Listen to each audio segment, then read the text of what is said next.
Hello, everybody. We are back. We are back with day 41 of the new account. We are in our gem farm era. We are in our gem farm era. While we update guides, let's get it started in here. Boom. All right. Away it goes. How much time do we have left? Ooh, only an hour and 46 minutes left on the legendary potion, and we'll have to replace it. I already got one behind it. That's what the X1 means. There's another one back there. So that's good. That's good. It is Cult of the Lamb, Woolhaven launch day. I had to go find the beanie. It's not going to stay on long. It's coming off right now because it's already too hot. It's already too hot. It's a very warm beanie. It's a great beanie for staying warm in winter weather, which is what's hitting tomorrow here, apparently. Forecast is like potentially 8 to 12 inches of snow over the course of like 3 or 4 days. That's not gonna... If that happens, also just kind of shuts down. Like that's... I expect... yeah. Crossing my fingers. I'm crossing my fingers. I went grocery shopping last night. We were stocked up on food. The problem is, like, the power goes out. Well, we just spend a lot of money on food that's gonna go bad. Gonna go bad. We'll see. Didn't you just have 70-degree weather a month ago? Yes. 80s, actually. I might have even broken 90 at one point. Climate change, folks. Hello, Delcoon, J-Dog, Mouse, Dance Lover, Iliandra, Sergeant. Put it outside to freeze here. Well, then the animals lead it. But, yeah. I mean, we do have coolers. I literally could just put the stuff in coolers and put it outside and leave the cooler cracked a little bit and just let the freezing temperatures keep things cool. Like, that would work for the frozen stuff. The problem is for the stuff that just needs to be cold but not frozen. Okay, yeah, because I've got cages in my garage. What?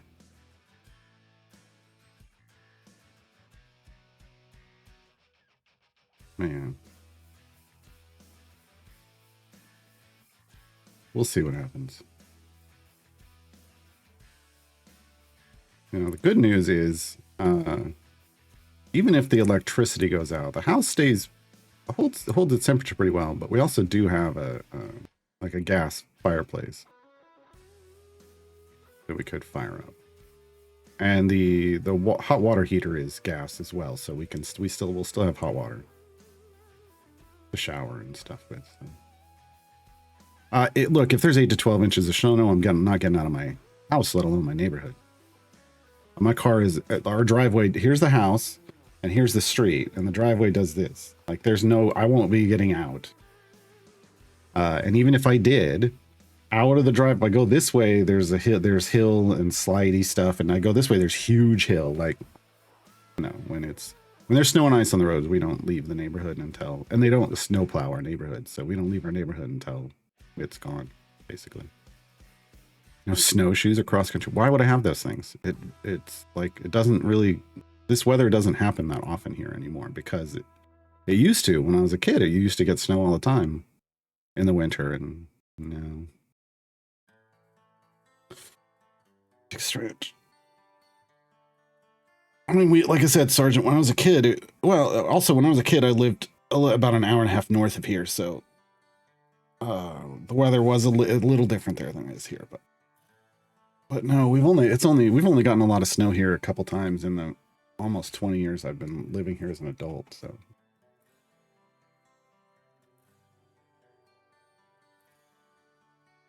And when it happens, there's tons of accidents, and you know, you just don't want to go out because people are idiots.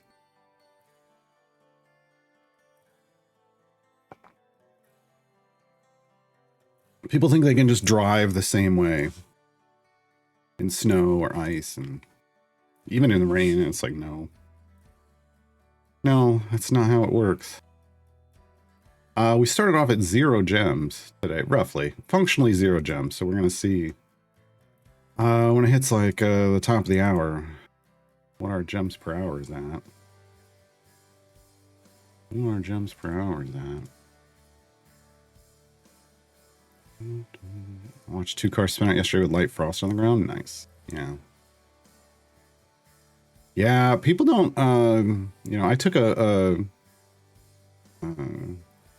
like inclement weather driving course when I was young, because we moved to the Pacific Northwest right after I turned 16. My parents were like, and it was the best thing I ever took. Like, honestly, if you've got kids who are, you know, driving 16 up or whatever the age is, some places they made it 18 now. That's a good gift. They may not appreciate it at the time, but it's a good gift because I learned a lot. I learned a lot. Oh no, I don't have vials for my trials run on my main account. Ice Princess, speaking of ice, 50 steps across the quad. They made it all the way. Slapped their hand on the wall. Nice job. Now, can you make it back? I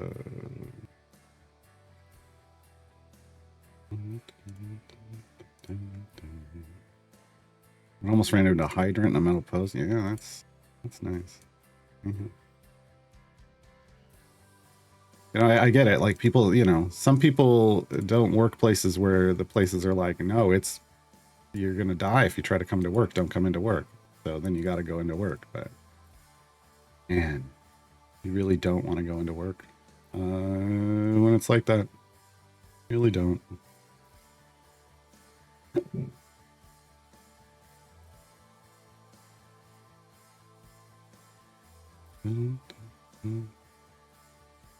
Sergeant says they just came back from a week in Arizona, and tonight's supposed to be minus 21, minus 45 wind chill. Yeah, that's a wake-up call. Yeah, that's wild. Ice Princess do trials with me last week or this week? I think it was last week. I can tell you real quick. Hold on. Last week. Yeah, because it's Delcoon. This is Delcoon. It's Delcoon that's here this way. And look, it's dead. I don't have to do it today. I mean, you know, could, but I'm not gonna. Good. In an hour and 8 minutes, but I'm not gonna. Hey, Amiibo.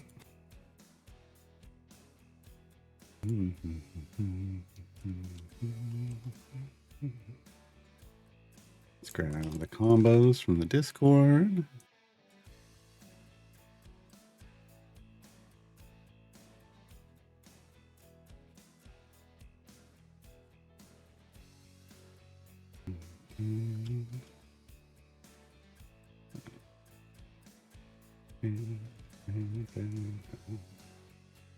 All right.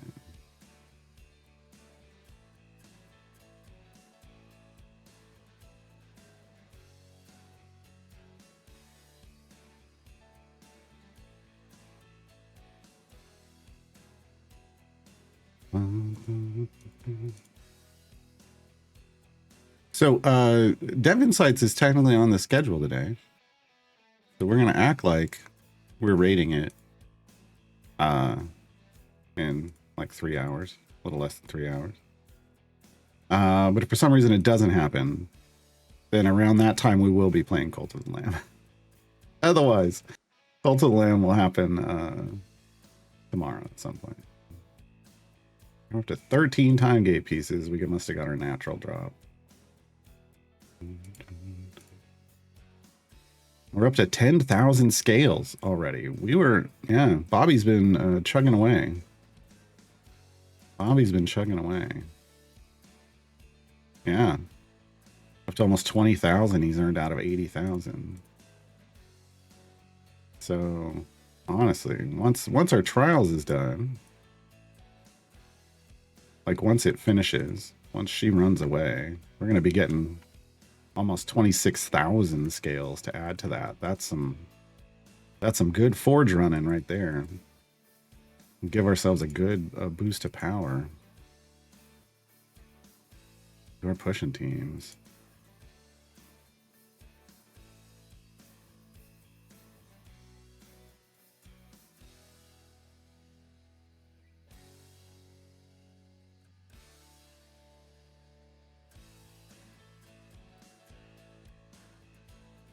I love the person like ranting about idling and idle champions. Like, whoa, this isn't idle. It's like, you know, shit. Never has been. Never will be. Most likely. Yeah. No, welcome to the game, I guess.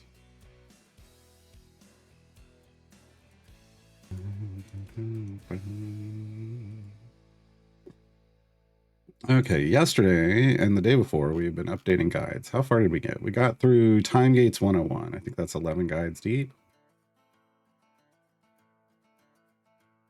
It is 11 guides deep. It is, it is. So, next up is Speed Champs 101.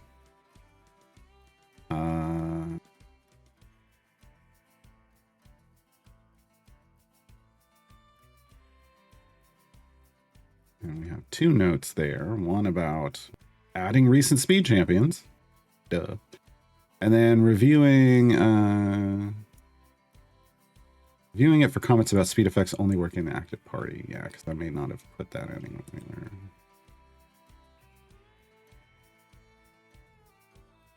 Let me pull that up.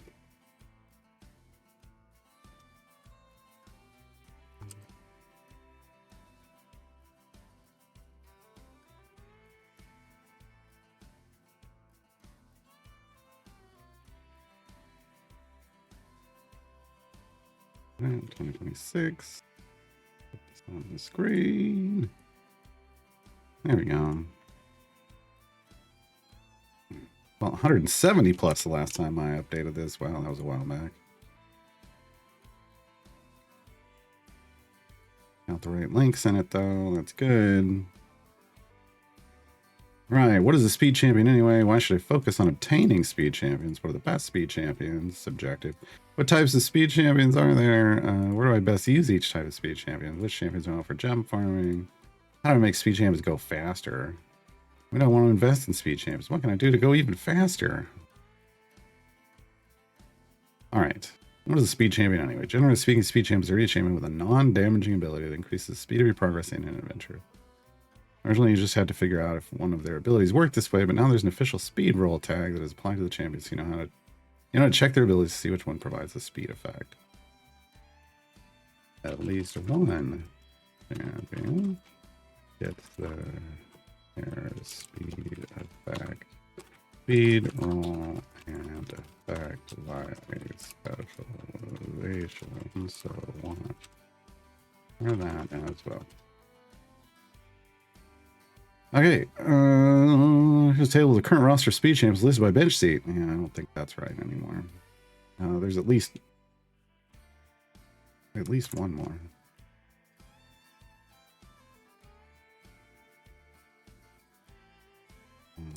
Nope. More. Deacon. Esmeralda. Valora. Gazelle and Whittle. BBEG. Nahara. Dynahir. Paulson. I want to change this to alphabetical.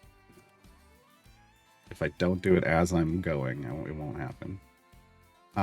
Sentry. Riv. Xander. I should just remove Xander from the list, but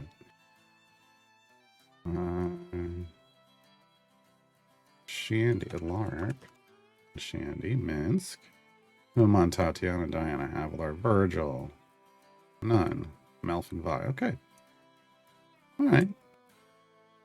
I was missing 4. Missing 4. Okay. How bad is it over there? I think I missed some news living in the EU. I just heard there's some chaos going on. Oh, I mean, there's always chaos going on. But I don't think you mean politically. Temperature-wise, yeah, it's a yeah. What I only understood, the Arctic cold snap. It's just dropping, like through the entire United States, like through the middle and eastern United States. Um, yeah, I was actually shocked when I saw that it's pushing down so far. Like it's pushing down all the way into Texas from, you know, the north. So across the entire like height of the United States, and then out to the east and the northeast. So like I think the extreme west and I think the extreme southeast are probably like in the southwest are probably fine from the maps I saw, but who knows? Who knows how it's gonna shift? But yeah, it's like they're saying, you know, rain, snow, ice, mixes of those things in various places, and yeah. And for once, it looks like, you know, I'm actually in the middle of a heavy band of it, which hasn't happened in a very long time. Okay, so we have all of those. Why should I focus on obtaining speed champions? As a new player, completing adventures faster means progressing through the storyline of the campaigns faster. It means two different ways of earning gems faster. Since gems are what allow you to gear and upgrade champions throughout the game. Not just in the early game, this means you're able to speed up your overall progression. This is especially true early on when the area goals of the adventure you're doing are very high. You can potentially use speed champions during the entire run, whereas in later campaigns, you'll only use them to start the run and you'll swap to a damage. Yeah. You're the best speed champions. That depends on what you're looking to speed up. You want to go through adventures faster? Do you want to farm gems faster? Do you want to kill lots of one type of enemy faster? Are you looking for speed effects that work throughout a run, just early on in a run, or ones that kick in closer to your wall? All of these are functions of different speed effects, so who is best in a given situation determined by the task at hand. Some champions can be good at multiple things, though, and those tend to be the ones considered the best choices to pick early on. What types of speed effect are there? Oh, we're going to have to add at least one thing to this list. The list of the types of speed effects in the game currently. Time acceleration. Game does everything faster. Camps at 10x speed regardless of the source of the buff.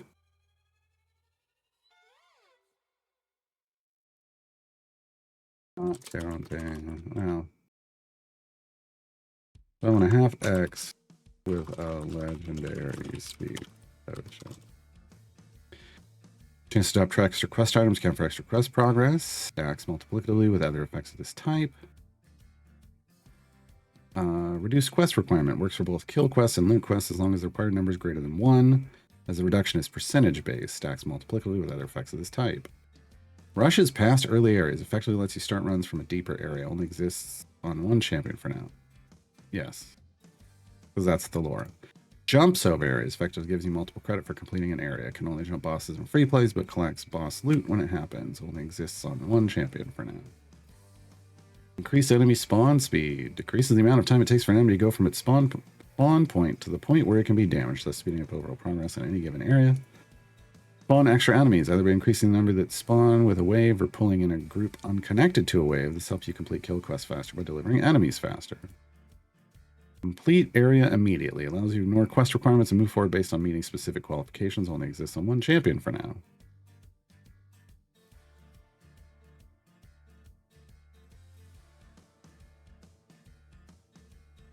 I don't think that's true anymore. I think Halson would go under that. I feel like that's kind of, if we were to describe Halson's speed effect, I feel like that's kind of where it would go.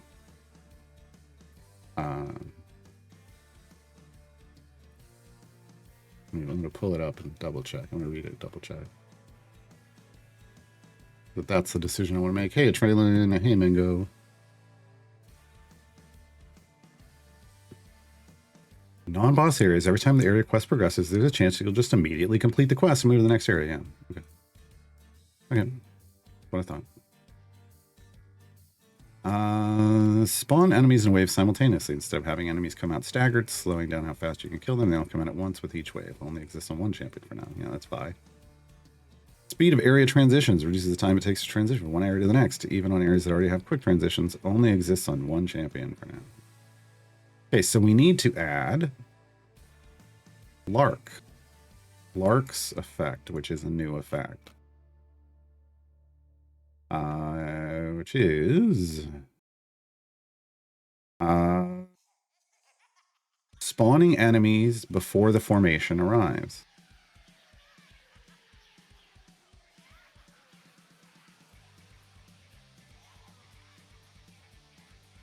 put it at the bottom.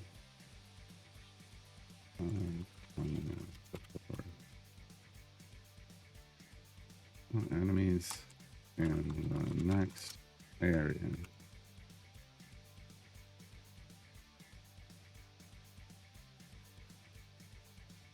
This puts enemies in the kill zone in the next area before you get there.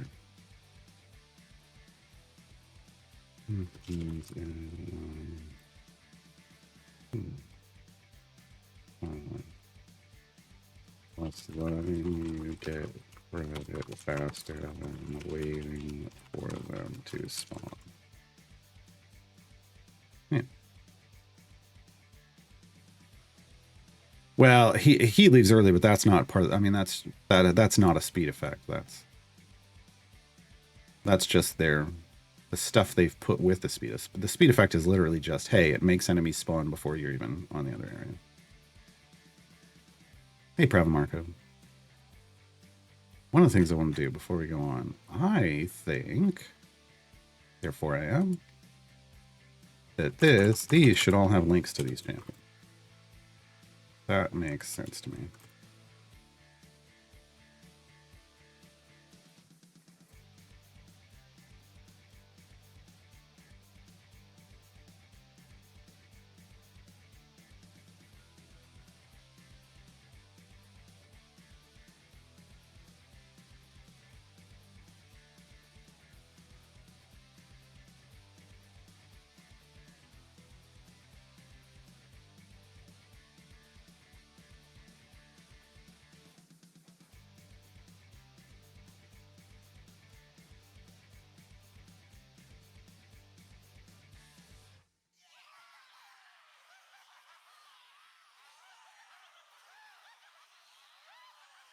Probably just not put one for Xander, but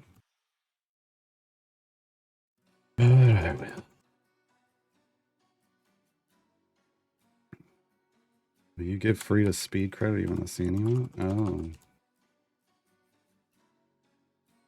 Oh. Huh. She spawns extra enemies, right? Hmm. Hadn't got to the point of thinking about that yet. Yeah. Yeah, because we give Archon credit for gold. So it's only right to do that for Frida.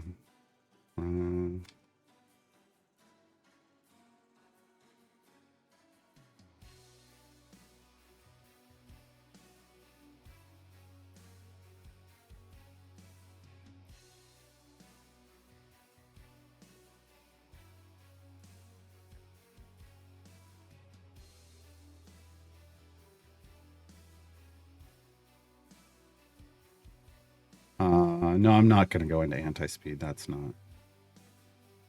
not the point on this. Mitch, man, 40 steps across the quad. Try not to slip on the ice.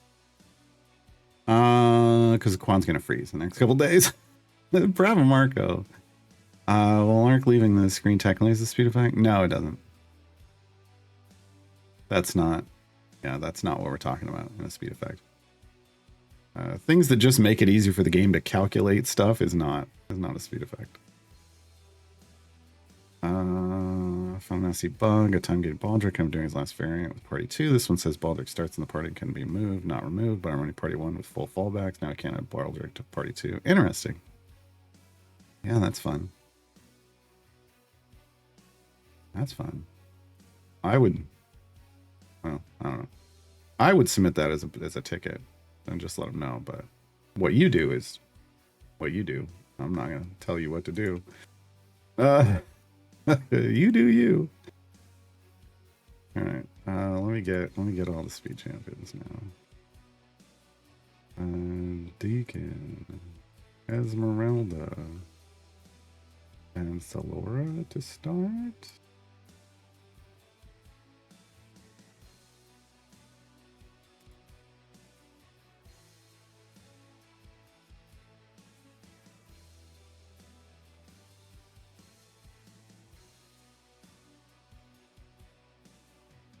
Did I? I'm just realizing there may be another list. There is, but okay, that one doesn't have a link. So I was just making sure, did I link the other list? Because I don't want to link both of them. Okay.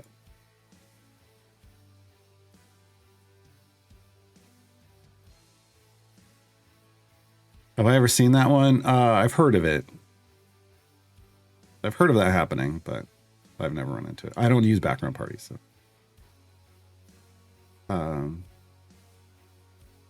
Yeah. Because I don't use background parties, I don't run into the bugs people get with background parties, right? You know, it makes sense when you think about it. You know, I fully recognize that there are lots of bugs with background parties. I just don't. I don't interact with them.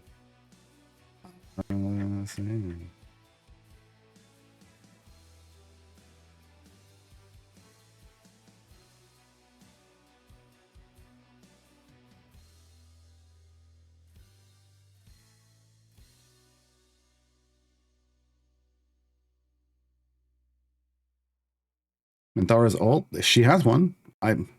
There's no context to allow you to put a question mark there. I don't know what you're doing.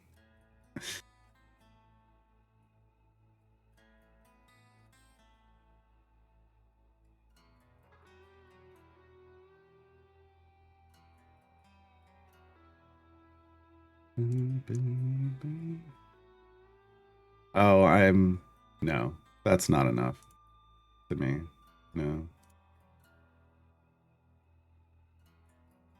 I follow the original intention of the roles that they had stated, even though they don't follow it, where you only qualify for a role if it's in your formation abilities or specializations, not if it's just something on your ultimate. I don't know.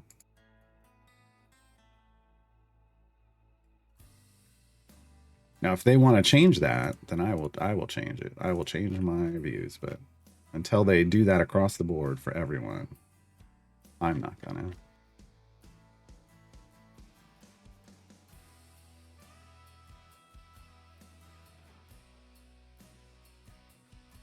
Someone's got to be consistent. Someone's got to be consistent. It's not gonna be them. It isn't them currently. We'd love it if it was them. It'd make things so much nicer.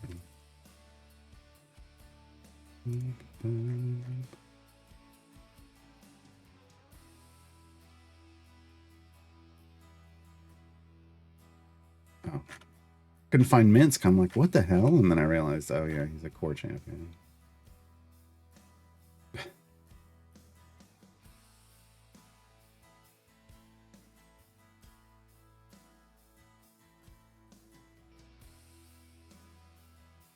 I clicked it. Where'd it go?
A month's worth of dev insights questions? No, I don't do that anymore.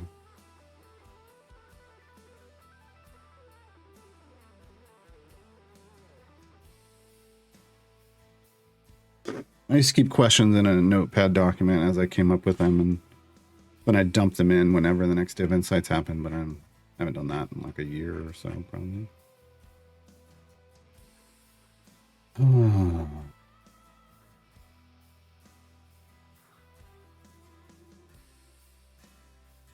Because the stuff I would ask isn't really, I don't know. It's more just me complaining. Like, why? Why dragon sleeves? Why card sleeves in a digital game? Right?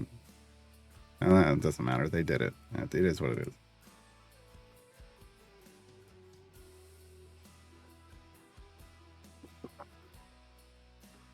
And then I kind of rely on, like, for the easy stuff, I kind of rely on the community to ask, like, any updates on trials? Right? Or after trials, do you have any idea after trials what your priority is for system updates? Would we see time gates 3.0 quickly? I don't know. Right, like a lot of that stuff the community asks, I don't have to ask it. Oh, yeah, well, see, I don't bother Iliandris, so Iliandris mentioned the whole buckets thing that we're not entirely sure about anymore. And the thing is I don't know that it matters until, like, you know, it doesn't, to me, it doesn't matter because we need them to change that whole system. And it is what it is, and it functions fine, and or it's functioned well enough. But yeah, knowing the exactness of it doesn't really matter anymore. Like, it mattered after Time Gates 2.0 came out, and that was accurate. What I described was accurate after that system came out. I just don't know if it's accurate anymore, and I don't know that it's really relevant anymore fully. Yeah, they couldn't have done unique skins. That's too much art time, yeah. This was something they could make once and apply to lots of things. I get that. I do. I just don't. I don't know. It just seems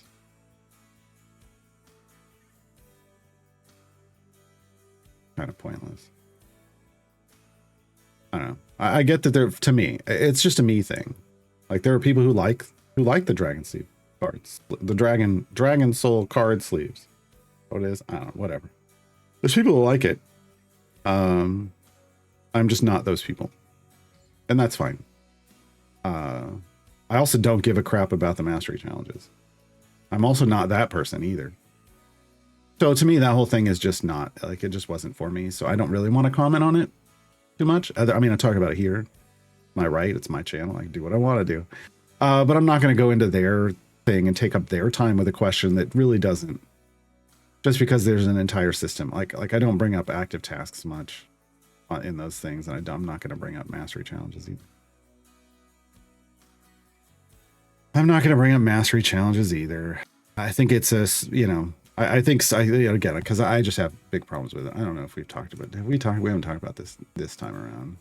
So here's one of the big problems I have, like event tokens earned, 25,000 for 10 areas completed. First off, 25,000 is like, who gives a crap? That's 3 packs. Like, this number, if you were going to do event tokens, this number needed to be way bigger. Like, be generous.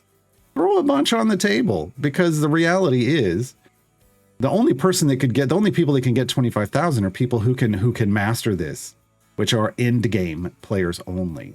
Like mega end game players only. And 25,000 event tokens is an insult. We talked about this last time. That's someone coming in and tipping you as a waiter, like as a server, like a penny, and walking out. Like it's an insult. It's not a tip, right? That's what this feels. Because anyone who needs 25,000 is newer and can't do this shit anyway. Really, they're not going to get much of this anyway. So this was, to me, this was insulting. Like, this came off as insulting. The gems, fine, whatever. Like, I don't care. Like, they want to limit the number of gems. I don't have any complaints about this. I don't need them. because these rewards aren't anything I would ever care about. Like, so then why would I interact with the system? Only if I wanted to challenge myself and see if I could build a super strong thing and see how well I could do. But I don't give a shit. I mean, straight up, I don't give a shit. I don't need to compare myself against anyone. And that's really what this system, you know, in a game, in a system like this would go well in a game where the devs had tried to prevent hacking and cheating and scripting and stuff, so that you could do a leaderboard and you could see how you compare to other people. But that isn't this game. So none of this matters to me at all. But that's just me. That's just me. I'm just one person, and that's fine. I also think it's silly that they fixed it. Oh no, this is the wrong account. That on my main account, I can unlock these tiers without having to do the run in the new event. Like that seems broken. Still, yeah. They spent dev time on this that could have been spent on Time Gates 3.0. Look, I don't disagree. But again, this is why I'm gonna stay out of it, because there isn't a single thing about this system that I like, but I recognize that other people like it. I'm just gonna stay away from commenting on it. It's unlike this, where I've told them repeatedly, this is the worst thing you've ever did. This was a giant waste of time. It helps no one ever. It shouldn't even exist. It's the one system they should just delete. And I don't say that. I don't say things like that lightly. Like, I don't say things like that. This active task needs to be deleted. I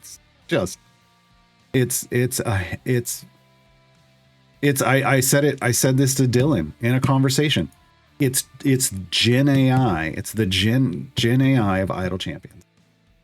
That's what it is. This is Gen AI.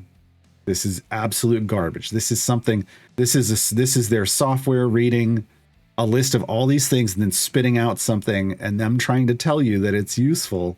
It's Gen AI. I'm not saying they're actually using Gen AI to produce it. What I'm saying is the quality of it and the usefulness of it is Gen AI level, which means it's absolute garbage and dog shit. Yeah. And should never be trusted for anything. Welcome to Thursday, everybody. Happy Thursday. Okay, where were we? Why should I focus on obtaining speed champions? Oh, I did this part, didn't I? Oh, yeah. Why did we scroll up? We were down here. I did all of these. One's enemies in the next year. Okay.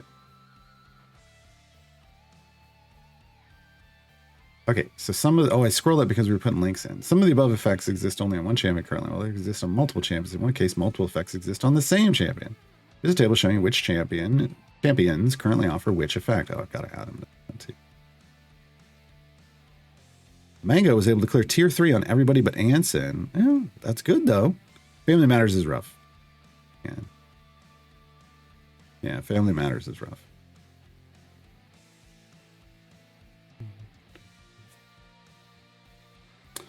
BS says I treat the event tiers as my power test. Yeah.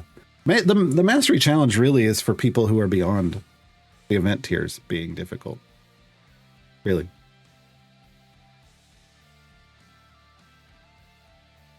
Yeah, oh no, we're never doing Gara's Guide to Mastery challenges ever, for that very reason. When we were looking for content, I avoided that. I avoided that completely. Okay. Time acceleration. Oh, we need to add.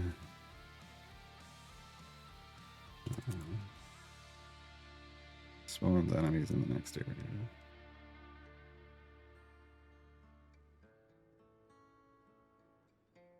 Okay, chance to drop extra quest items, account for extra quest progress.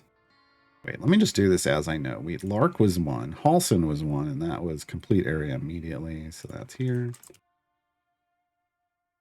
Frida is spawn extra enemies, right? Some chat, tell me that's right. Hey, we leveled up. We're level 9 on our fast score. Frida is spawn extra enemies, right? Esmeralda definitely is.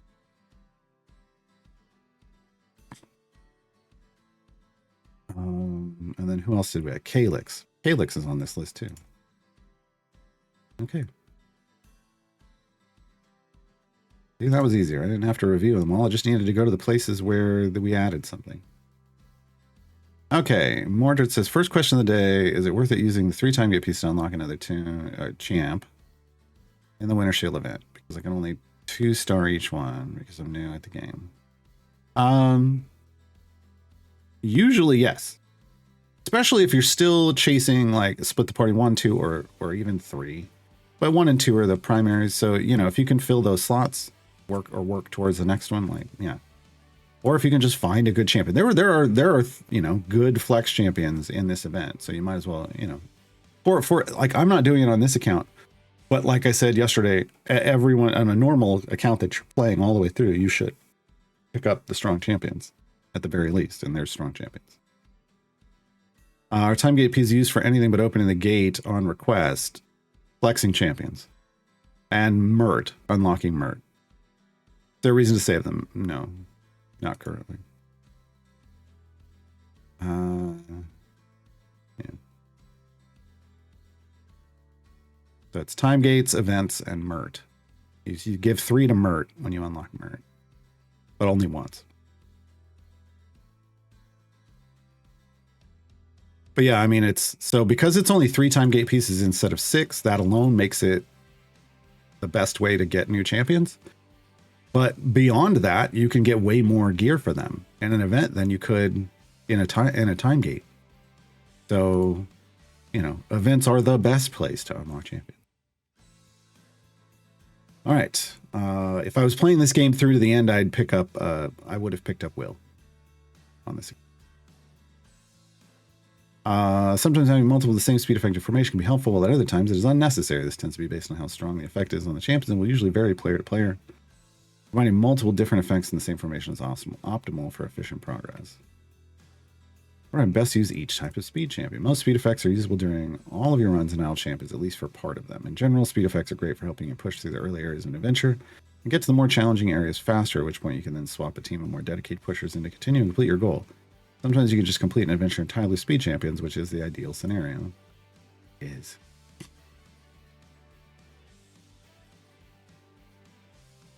However, there are a few speed effects that only work at specific times or are best used for specific themes. For example, Thor only works at the start of an adventure. Once you push past her rush target, she has no other speed effect to offer. Xander only works deeper in the adventure where you aren't killing things instantly, when he works at all. I'm so glad I got some shade in there. Champions with spawn extra enemies like Melf and Tatiana, while useful in certain scenarios to push faster with, tend to be best utilized for completing kill quests while sitting on a single area. And finally, Lae'zel's speed effect is actually targeted for helping you complete specific types of areas faster. She's built to rush you past areas with some kind of barricade or hit-based progress mechanic. Yes. Ultimately, as with many things in this game, it all depends on what champion you have and what you're trying to do. Finding new and interesting combinations of effects that help in places people haven't realized is part of the fun of the game. Yeah. Yeah.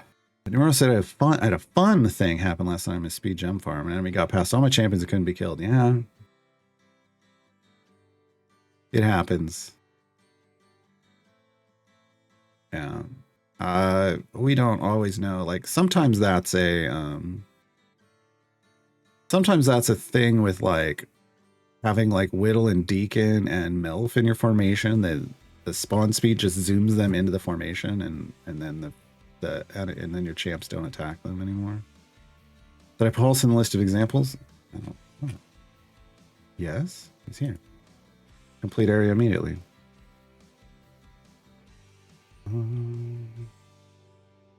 Yeah, 0 jumps from something. That sucks. That's one of the things that they've talked about is if they add more automation triggers. One of them that people had mentioned was time. And in that case, you would have, and it would be something you would want to set up for those situations. So you'd set up an area goal, figure out roughly how long it normally takes you to get to that area goal, and then also set a time trigger that's just a little bit longer than that, just in case something like that happens. Right?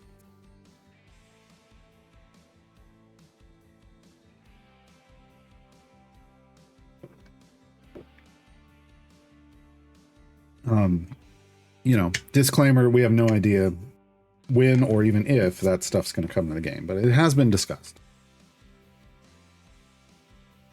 Which champions do I want for gem farming? When starting out, you're looking for effects that speed up the game overall, like Shandy. Effects that get you multiple credit, like Human. Effects that reduce quest requirements, BBG. And effects that increase enemy spawn speed, Whittle.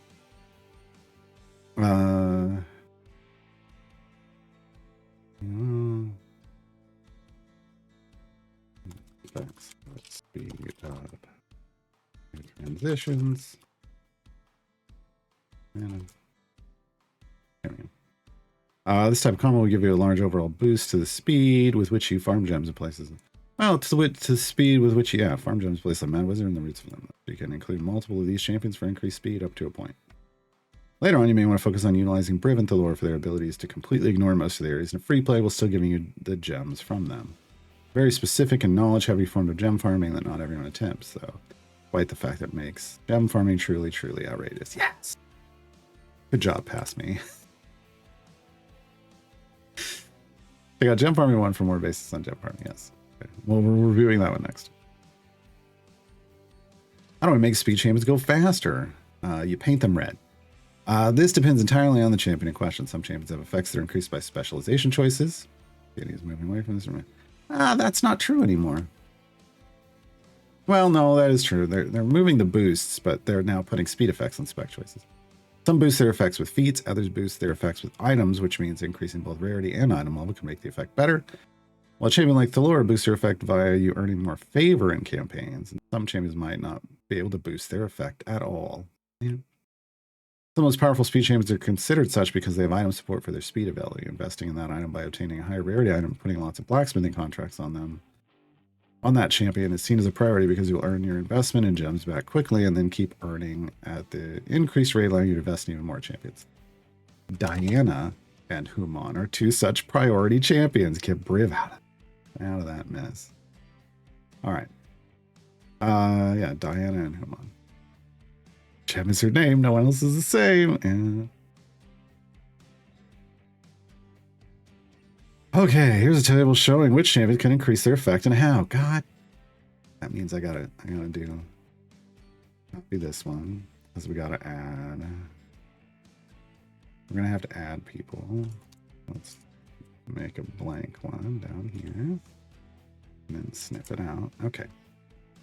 So Halson is definitely going on this list. He does have an item.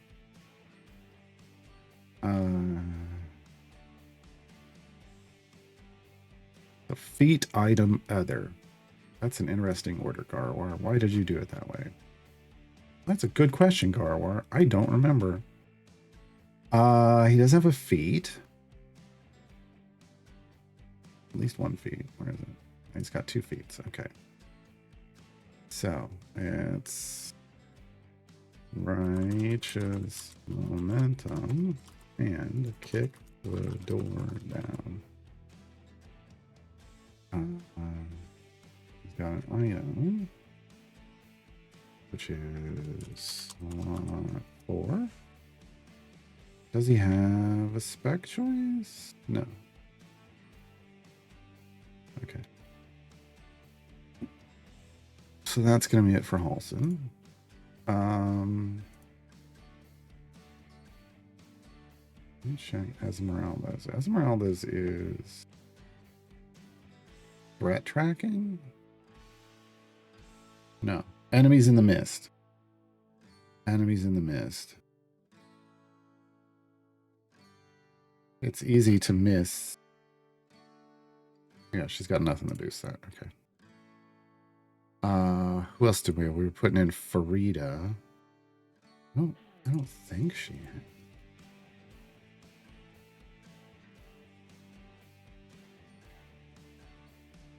Because it's part of a spec choice. Back with Lorcan. I don't think there's a way to increase the spawn chance or the number.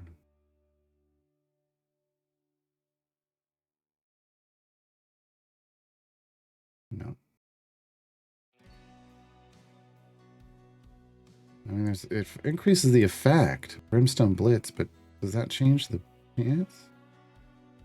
I don't think so.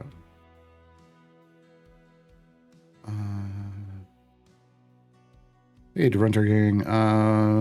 Any tips what champion I can buy first? Just got standard hammers, now done all history. Oh, Tales of the Champions? Nice. So you have Hank. You're gonna want Diana and Eliwick. Yeah, Traylin's got you. Diana and Eliwick are a big priority. Yeah. I still say Farida like Faraday, and you can't stop me. No, but Aaron M. Evans, the creator of the Brimstone Angels, will judge you.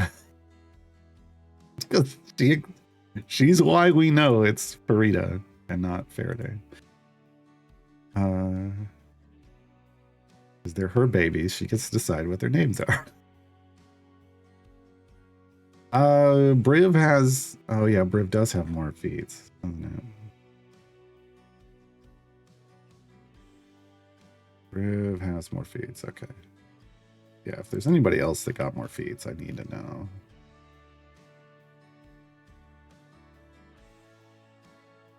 Okay, so it's wasting haste.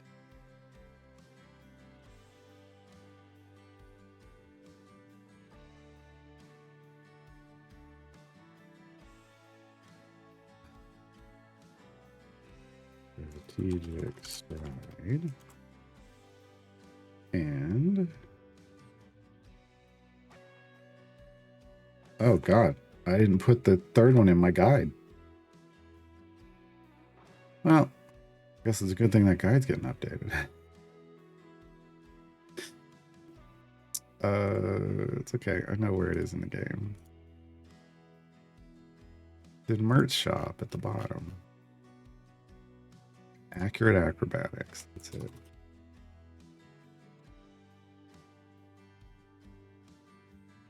Okay.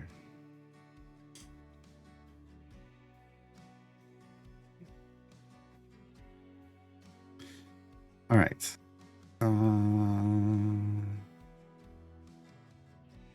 Beacons is spec. Overconfidence. Keep up and quickly now.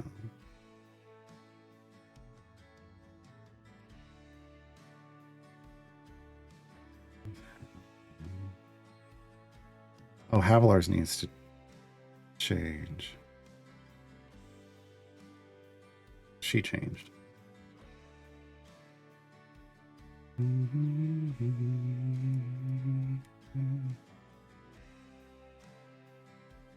Yeah, they did the unlock all the Tails champions. That was the history of the champions, so it's a translation issue.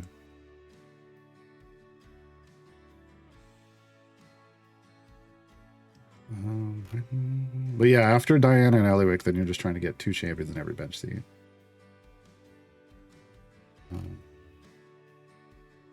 Okay, so Havilar.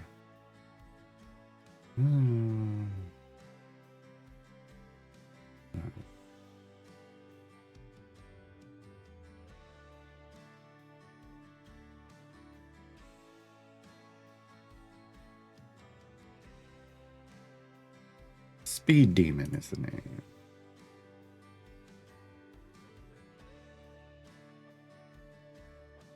Of the ability now. I need to... Wait. Yeah, no. Okay, that's right. Okay. The Speed Demon is the ability. Is there a feat or an item? No. It doesn't have anything. Wow.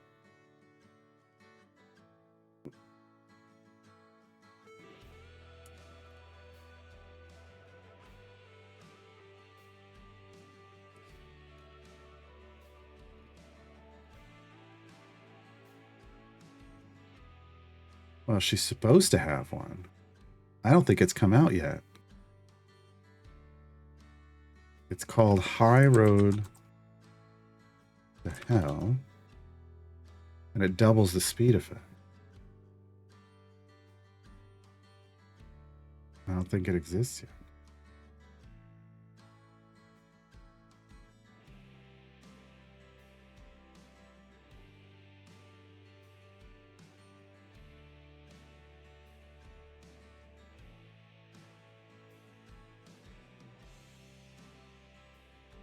Well, if you meet a real life person and they introduce themselves as Farida, you just reply back, "Hi, Farida." Faraday is spelled differently though, and you know it because you said that's how you're going to spell it. The lender's spec affect Whittle's speed. No, I am. Oh, you know what? Let me go look. No.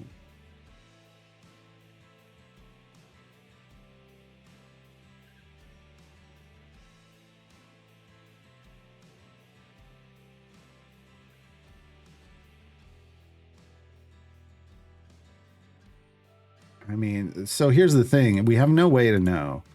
Like, well, I mean, we could kind of just try to eyeball it. Vampiric gaze effects on the portented champions increased by 200%. So no, that wouldn't. I don't think that's going to affect the speed effect. That's a question for Dev Insights. Actually, do I have somewhere to write that down? I do. Here. Does Olindra's Heroes of the Plains back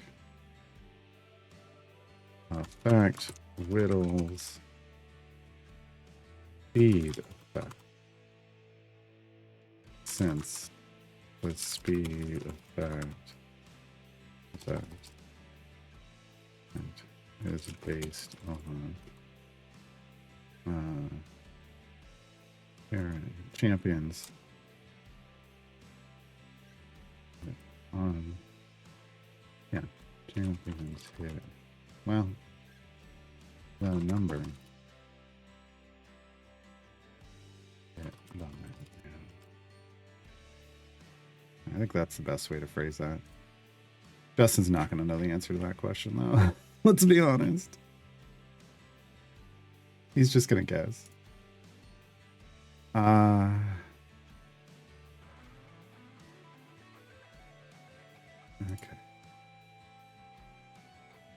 Human. Walking lessons. We're a train. The path is clear. Yeah. Lizelle, no time to explain. Hurry up. Plus Ceramorphosis stacks. Yeah. Melf's got 2. Yeah. Minsk doesn't have any. Does white and green gear drop also for the champions you get new? Yes.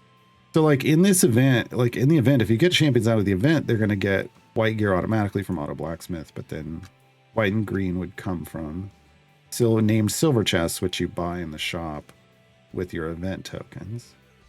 If you're getting them out of a time gate, you don't really get many silver chests. Silver chests from time gates are based on how many areas you push. Just the first time, like, you know, you don't get many. 1 per 100 areas, but only the first time you get to area 100, first time you get to area 200, first time you get to area 300. Like, you can't just run them over and over. So usually for champions you get out of a time gate, you're going to open electrums first. You know, you open whatever silvers you get, then you're going to use electrums to help get you to green or better gear before opening your golds or the blues. Yeah. Come on, adjacent champions. That's what it actually needs to be there.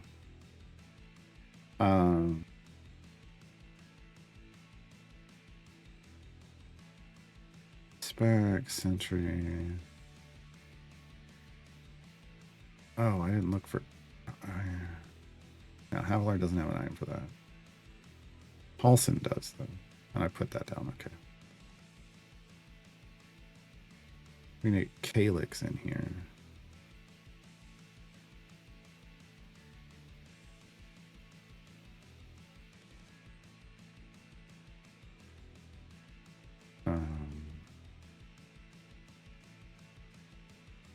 Calyx in here.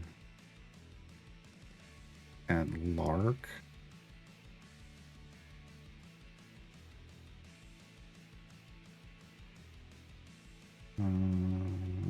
continue to review because that was, you know, an Esmeralda. We looked at Esmeralda. She didn't have anything. Okay. Sonora, Sentry, Shandy, Sprinter, and Second Wind. Yes. I think that's it.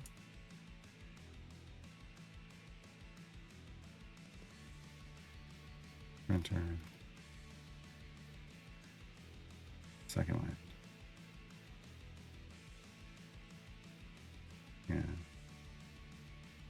Really too bad that she's just not super useful anymore. You just get to a point where you cap out your speed effect from potions real quick. You don't really need her in your formation. I mean, you could use less potions, I guess. Tatiana, Laura, fine.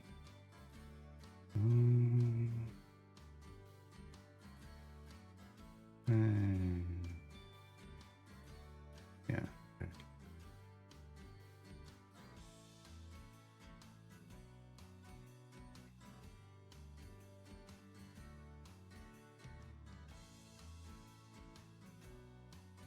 That's what I did earlier, right? There's it. Yeah.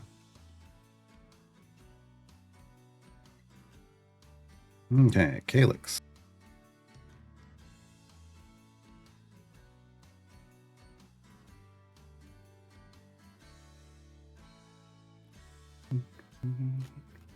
It's spec choice. One for you, one for me. Don't believe. Yeah, he doesn't have an item for that. But what we get are feats. And they're great. So hunt the divine. Hunt the amorphous. And,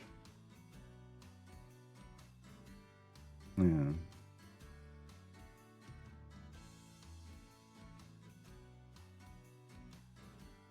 That's it. Okay.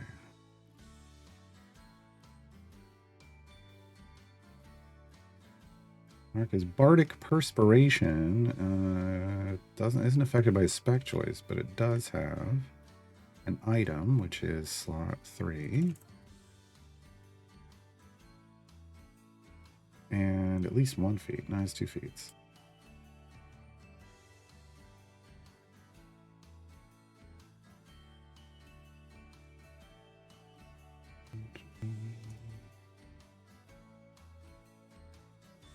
Okay. Well, I'm not listing. So the other here is for, like I would put a spec choice there if the spec choice boosted it, but it's literally, that's not what the spec choice does. The spec choice enabled. Melf has a boost on his spec choice. This is a list of things that boost the thing. I'm not even listing off. Here, this is a partial problem, is I didn't even tell people where the ability is, but I linked to all the guides. That's why I linked to all the guides. This is about boosting, not where they're finding the effect. Yeah, this is under how do I make speed champions go faster? Okay. Yeah, but Lee, so here's the problem, Lee. Lee says that there's also a Mert patron perk for a chance to get more silvers from time gates. Yes. Helps a bit more if you're pushing to a high level for those silver chests. If you're able to push to a high level in a time gate, you don't need extra silver chests. That's the problem. It's just kind of like, man, the silver chests don't really matter. That's kind of the problem with that. I hate that whole system. I hate the whole pushing areas for silver chest system in its current status because of that.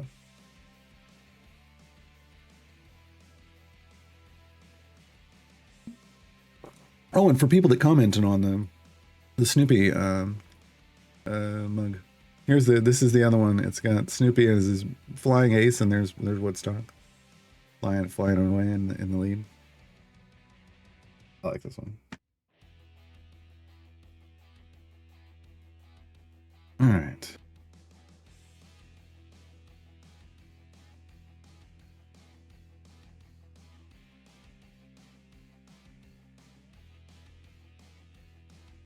Look, I don't need to know about updates to champion guides right now.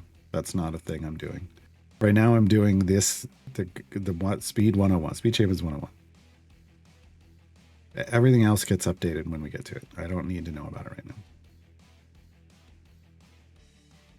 If I'm getting named silver as useful as it saves my Electrum chest, sure. Oh, I get that, but the point is like if you can go lots of areas in time gates, then then the silvers don't really mean as much anymore. Like the silvers are important when you're brand new. They're super important when you're brand new, but when you're brand new, you can learn like 1, maybe 2. It sucks. So the system is backwards.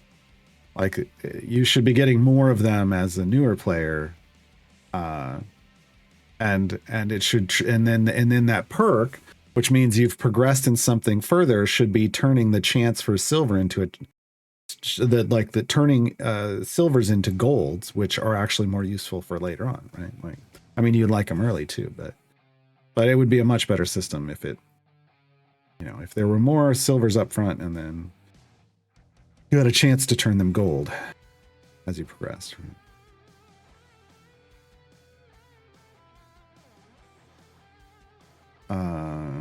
But who knows what they're going to do with it. All right, when do I want to invest in speed champions? Right away. Yeah. Generally speaking, right away. Ultimately, it depends on what type of investment you're talking about. You definitely want to start obtaining speed champions as quickly as possible, as they're incredibly useful throughout the game, but can really help you get off to a great start as a new player, as we've seen in this account. Hey, Lurking Rider. No worries. No worries. So putting blacksmithing contracts on champions with item support for their speed effects, certain champions pay back their investment better than others. Diana.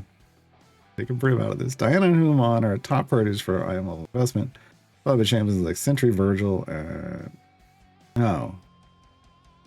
Sentry.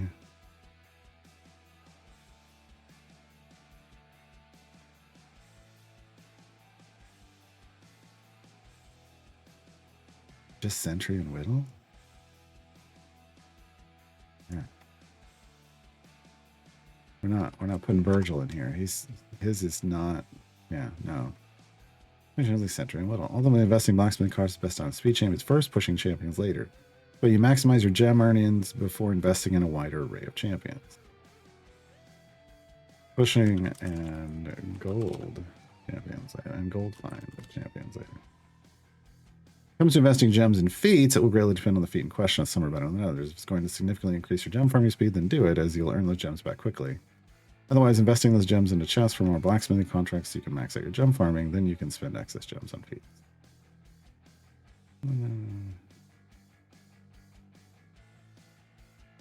Pattern, because you can spend excess gems on feats, yes. Ah. Sentry even worth investing in? Yes. I'm doing it. I'm doing it. Wow. Geez, I've got her at 100 right now. I've got 3 champions at around 100, or 4 at 100 or higher. Eliwick is my first priority here. Diana is capped. Sentry will be my next priority. Human will be the third, Human will next to get to 150. And I'm going to keep rotating through those. But yeah, Sentry is what takes us down to like right there. It's 8 enemies. As the requirement, whereas then it was just 12. 12 is because sometimes she's not working, so getting her to always get 8 out, like always bring it down to 8 when combined with BBG. Yeah, it's a nice boost. It's a nice boost, and then that's almost, and it's easier to get to because look, her cap is 419 right here. Whereas Human's is 1172. So, we want to. I cap Diana at 100 with both feats. Sentry is going to be the one that the speed champion that will get capped next. Human will get capped last out of those 3. Eliwick's going to get capped along the way, but she's gem and not speed, right?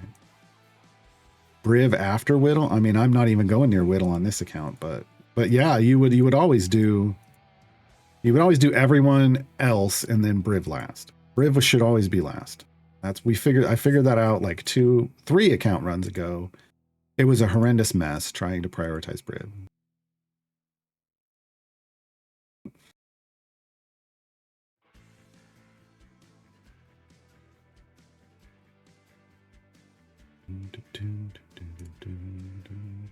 Oh, I had the thing over the screen. Anyway, folks, I tried to explain it while I was hovering over something you couldn't see. What can I do to go even faster? There are a couple other ways to speed up your progress in Adventure. One is to paint your monitor red. I'm going to keep making that joke. One is to obtain the fast Modron core. This core has buff nodes that provide extra credit on kills. And for quests, speeds up the game overall and increases enemy spawn speed. These effects function along with other effects of the same type and even working no speed champions in formation at all. Now we speed up progress in adventures, use speed potions. There are 5 different rarities applying different speed multipliers for different periods of time. The max you can speed up the game between potions champions and the fast core is 12.5x. Then using a legendary speed potion. Now I capitalized them, so I've got it. Oh, dang it. See your current multiple in the potion manager if you have a speed potion active. There's a couple other champions that have abilities that speed up progress for things that aren't related to completing an adventure. Instead, these champions speed up progress for patron challenges and leveling up your Modron cores. Ben speeds up patron challenges, has a feat to boost the effect. Nordum earns a bonus XP for your active Modron core. Has item support, has a feat to boost the effect. These champions aren't actually speed champions. It's important to note they can speed up your overall progress in the game when used. Despite what you might think. Ah, good. I'm so glad I had this note. Nordum is actually the last champion you want to obtain and invest in when trying to level your Modron cores faster. Speed champions can earn you more XP in a smaller investment, while also earning you more gems, making them the priority. Only invest in unlocking gear at Nordum after you max out the others for optimal Modron core leveling. Yeah.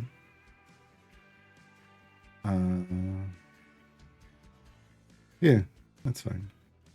Because they didn't fix that problem. They fixed it. I mean, Nordum's good now as a support champion, but they didn't fix the issue with having a competitor in his same bench seat that's better than him at his job. Okay. So hold on, I gotta scroll up here. This is added recent speed champions. Reviewed. Oh, I did not review for comments about speed effects only working in an active party. God dang it, Garwar. God dang it. All right. Gotta open it back up. That's the wrong button. Okay.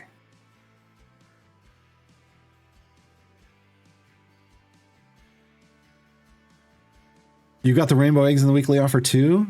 I did. On this account. You better believe I snagged that. I wonder if they give everybody the same week. Oh, they can't give everybody the same weekly offer. It is interesting that we got the same.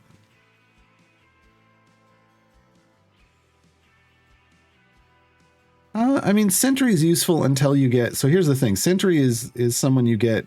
It's an easier investment to get to like a 1 or 2 kill clear. And then as you're leveling up your Humon, eventually you might not even bother with Sentry anymore, depending on what you're trying to do. So, yeah. Pawn swag. Doesn't Briv off event or plat gift almost always pay off early? No.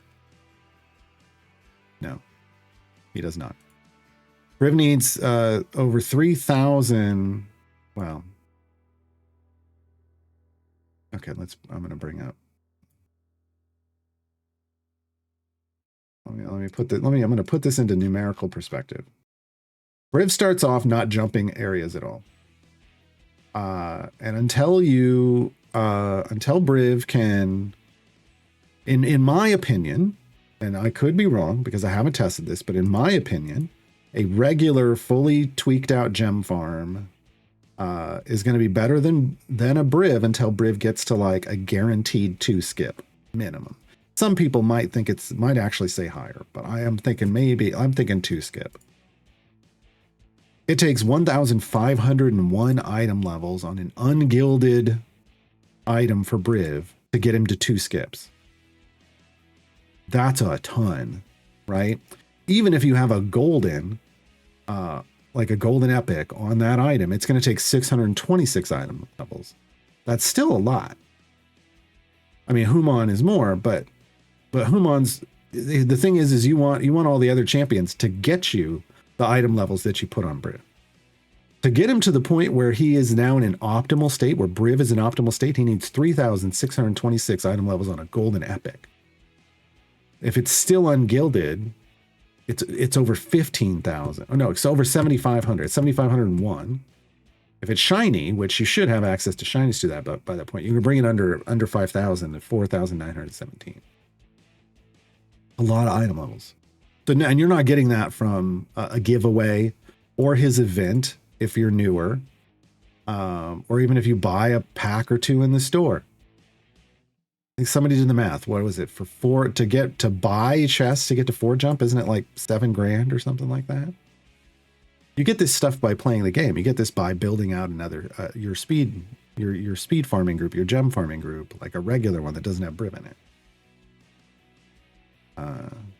He's not going to be good right out of the gate. What he's going to be good at right out of the gate, and why I have him on this account, is he's a good tank. He's a really good tank early on and into the mid game, and even into part of the late game. But he's not a good speed champion.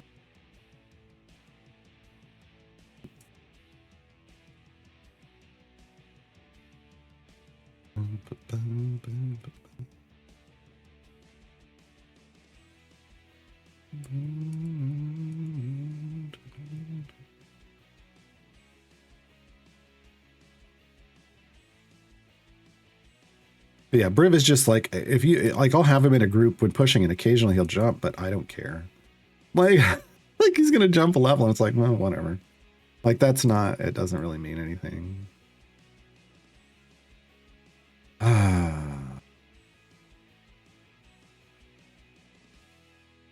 You can't get 800 items. This is what I'm trying to tell you. You do not get 800 item levels from an early event or a gift. You don't.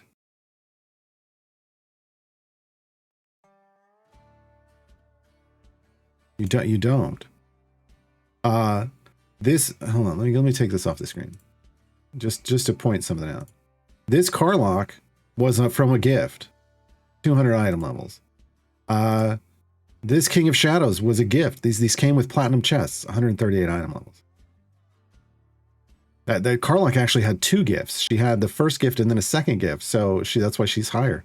You're not getting there. You're not getting there from a gift. You're not getting there from an event early on as a player either.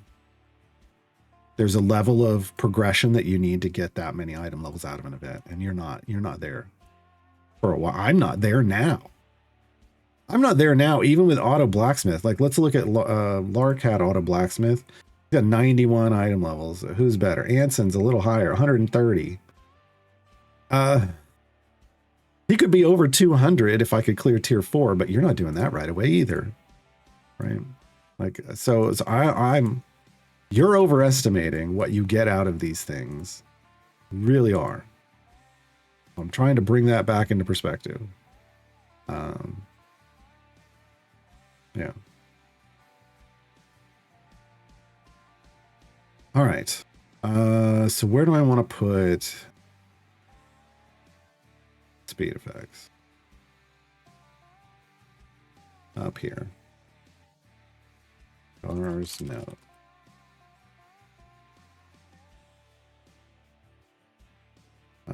Champion speed effect do not work offline or in background parties.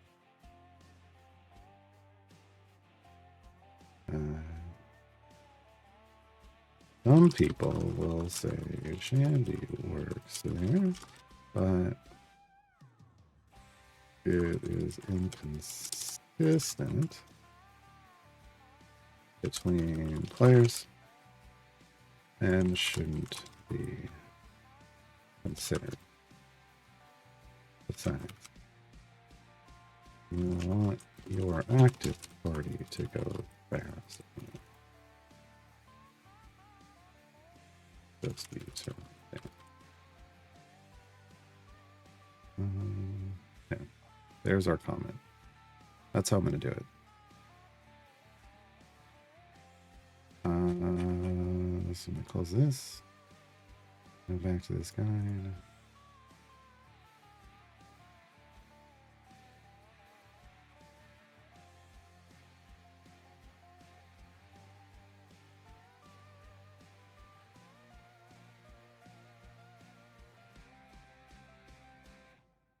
Save.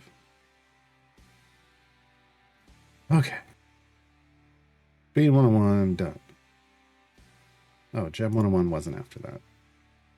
Patrons 101 is.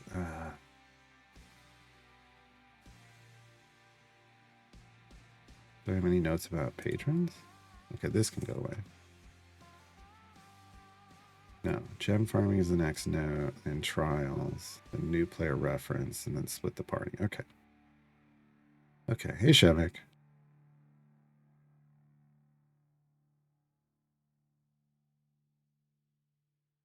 Elowick works in the background, but she's not a speed champion, so yeah. That's why.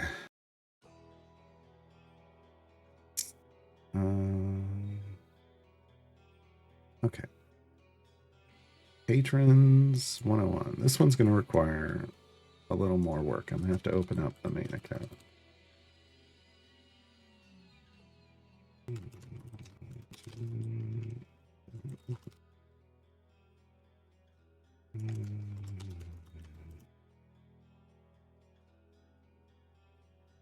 $190 plus. Okay.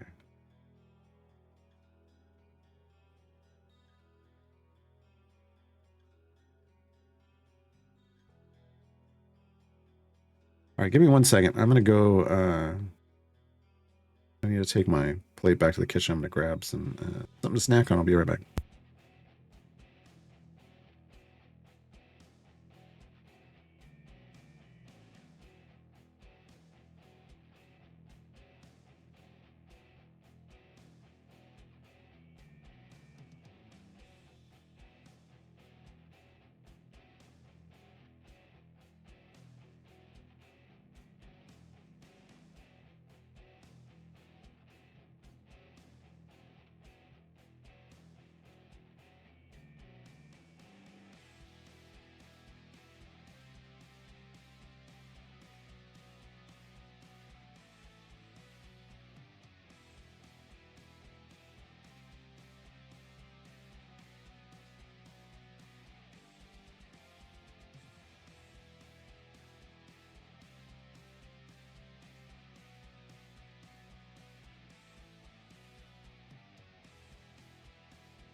Okay.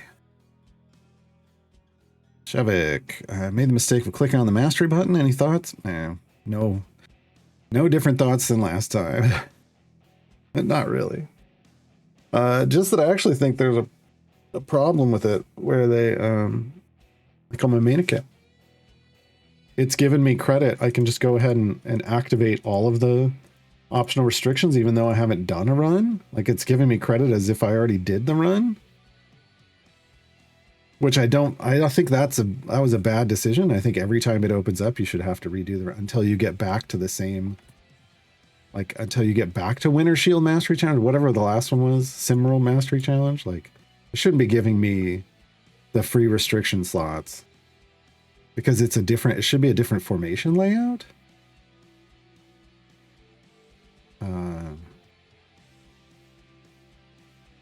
Well, it matters to me. It doesn't matter to you. It matters to me because it's not then a winter. Then you need to change the name. It's no longer the Winter Shield Mastery Challenge or the Simral Mastery Challenge if you're keeping progress from a previous formation layout, and formation layouts are change your ability to do stuff in this game. So it does matter. It does matter. If it doesn't matter to you, that's fine, but it matters to me. That's my complaint. That's yet another complaint with that system that I have. I forgot to check what our gems per hour were for the first hour. We'll have to do it at the end of the second one. Divide by 2. Divide by 2.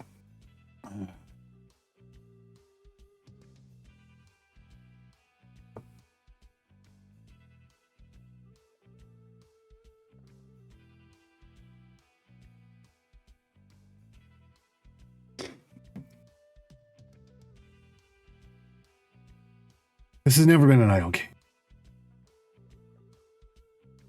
Okay, what is it that I was going to look for?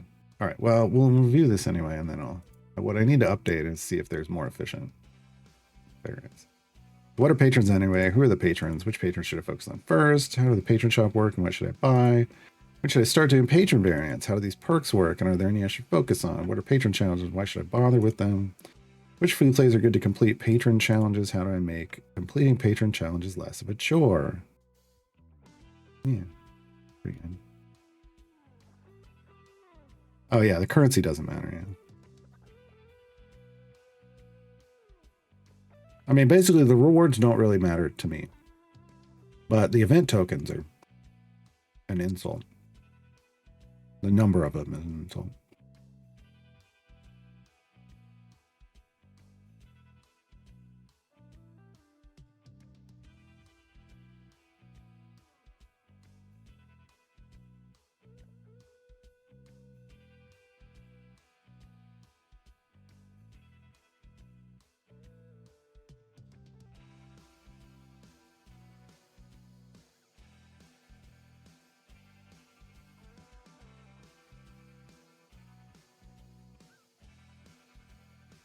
Okay. Patrons are powerful, notable figures of Forgotten Realms, and beyond that can provide you with perks in exchange for services rendered. These services can range from completing minor weekly challenges to attempting more difficult versions of the adventure variants you've been completing in each of the campaigns, usually known as patron variants.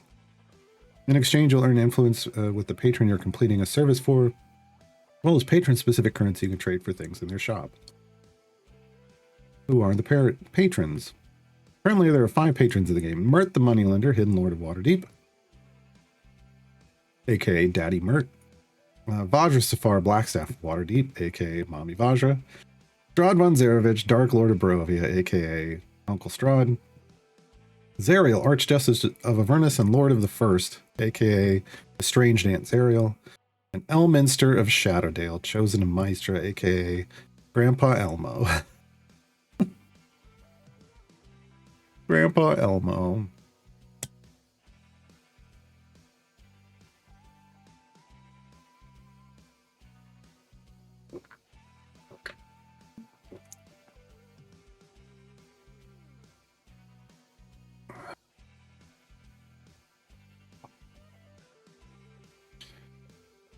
All right, which patron should I focus on first? Generally speaking, Mert tends to be the first patron most players gain access to. Nope. Tends to be the first patron most players gain access to. Each patron has requirements for gaining access to them and a cost that must be paid by the player. These one-time costs, consider them gifts to a powerful individual in exchange for access to what they can provide for you. Table with the requirements and costs. None of that's changed. Because of the fairly requirements for Vajra, she tends to be the first patron most players get access to. Usually a player gets 30 champion.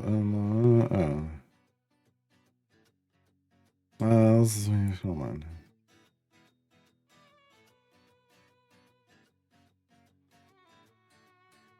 Yeah, unlock before they get the 2,000 item levels accrued across all of those champions that Mert.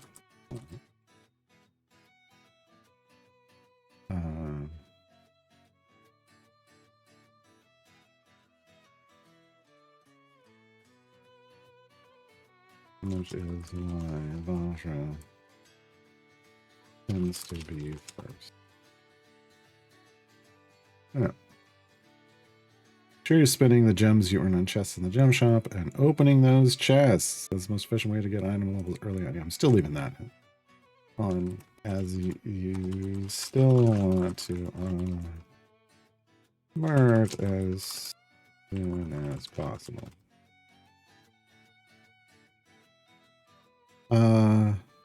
Yeah, Tales of the Champions and Hank make getting to 30 champions a blink of a freaking eye. Yeah. I think I'd have to go back and look at the VODs, but I think we were close to, I think we, in some cases, people might unlock Strahd before Mert. It's a little ridiculous now.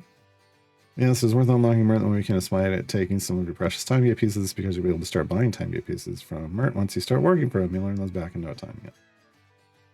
Each patron places a restriction on what champion they're willing to work with. These are the only champions that can be used in their version of variants and the only champions that you can earn rewards for from that patron.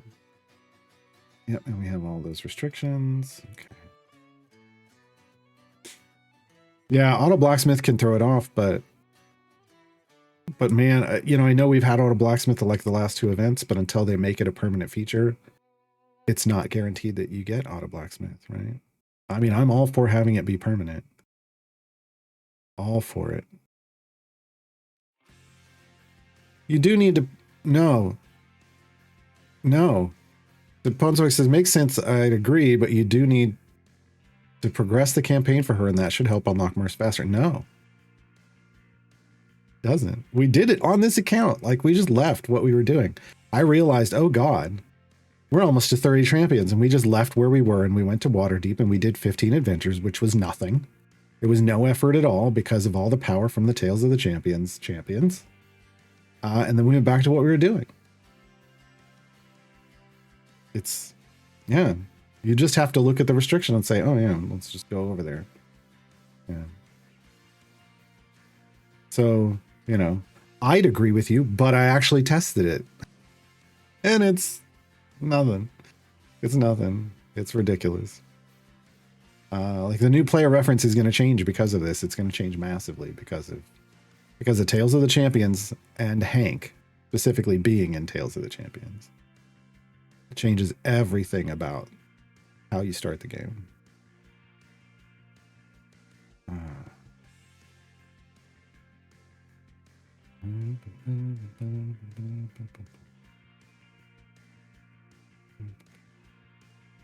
Yeah, the only thing that could get you even remotely close to the 2,000 item levels is Auto Blacksmith, but the reality is that's only at best you'd have that on 5 champions without spending cash. You're gonna clear tier 2, which means you're just gonna get 100 item levels, 300 item levels per champion. So there's 1,500 item levels, but that's only if you get to that, and that, but then you still got to get all the other item levels, and the other 500 item levels actually take a while. If you're waiting until the next event, that's a month later. By then, you'll have, I think we had all 4 patrons unlocked in 30 days. So, yeah. Might have wanted, BS says, I might have wandered away from this game by now if I didn't watch your stream, read the guide, advise and get Hank ASAP. It changes a lot of things. I mean, don't get me wrong. Like you can play the game without rushing tons of champions. You know, for some people it might be helpful. You might get overwhelmed with too many. So everybody's going to be a little different. But All right, how does the patron shop work and what should I buy? Once you've unlocked access to a patron, one of the benefits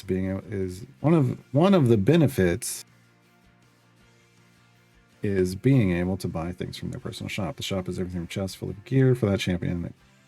For the champions that qualify for that patron defeats to golden epics and even a familiar, you'll need 2 things to be able to make a purchase: influence for that patron and that patron's currency. Okay. Yeah, it doesn't matter what order you get the patrons in at all. We're just letting people know that now what you're gonna end up seeing first is this one, right? Even though Mertz is first in the list, you're actually gonna unlock Vajra first. Giving them the heads up is important, so then they'll go, wait, why? And then hopefully they'll figure it out. But yeah, it doesn't matter. It doesn't matter which ones you're getting. It just, you get them as quick as you can. Each item in the shop has a required level of influence you need to earn with that patron to be able to purchase it. These influence requirements are based on what you've earned over all time for that patron. You do not spend that influence in the shop. Influence is only earned by completing patron variants. Once you've got the required influence to unlock access to an item, you purchase it with that patron's currency. Patron currency is earned by completing patron variants and patron challenges. The very first thing you'll want to earn influence and currency to purchase is the time gate piece. You're limited to purchasing 1 per week per patron. So it should be your first purchase each week. After that, you want to purchase the Modron component chest each week. Only shows up after unlocking your first Modron core. Like time gate pieces, you're limited to 1 per week, but this is the only consistent way to get these chests. That doesn't mean spending actual cash, just as true.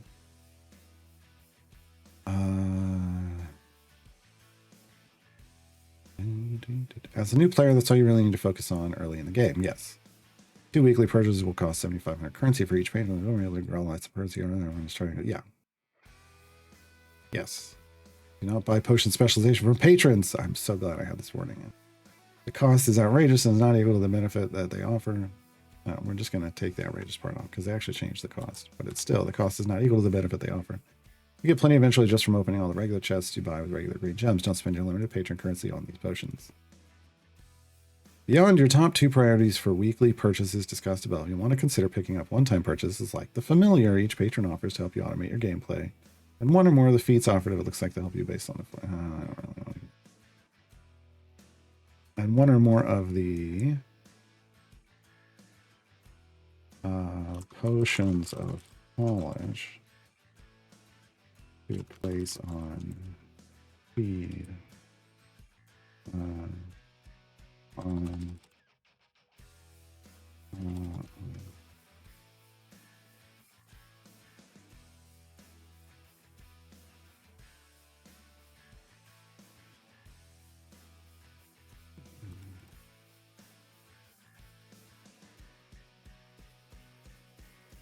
based on who. Oh, so far. There we go. That makes more sense because honestly, the feats aren't that great. Honestly, the feats aren't that great. Not anymore. BSS, when you open a patron chest, does it take into account attribute feats for which champs may get gear? Yes. As long, if you have a feat in that qualifies a champion for a patron, the gear can drop for them out of that chest, and vice versa. You've already got all their gear, take the feat off. Or you don't want the gear on that person specifically, take the feat off. I'll hydrate. Okay. Well, there are a number of other one-time purchases available, like golden epics and feats. One of the weekly epic potion purchases, these are something you don't really need to prioritize a new player with potentially limited patron currency. You'll earn plenty of currency later and can always buy them. Then, yes. You might be tempted to start buying patron chests right away with your leftover currency. It's more efficient for you to wait and just bank the currency for a later time. Yes. Some core and evergreen champions qualify for patrons. Is more cost effective for you to try to get those champions to full epic gear. Purple, buy a regular gold chest, purchase of green gems, and to open a patron chest and get an epic for them from that. Only off purchasing patron chests and get all your core and evergreen champions full epic, you ensure that when you do get an epic from a patron chest, it will go to an event champion. That is much harder to get epics for. There's no limit to the number of patron chests you can buy in a week, so when you get to that point, you'll be able to purchase them and open them in bulk. And do so knowing that all the epics are going to good homes. And that's important. Patron store and patron challenges reset every week on Mondays at noon, Pacifically speaking.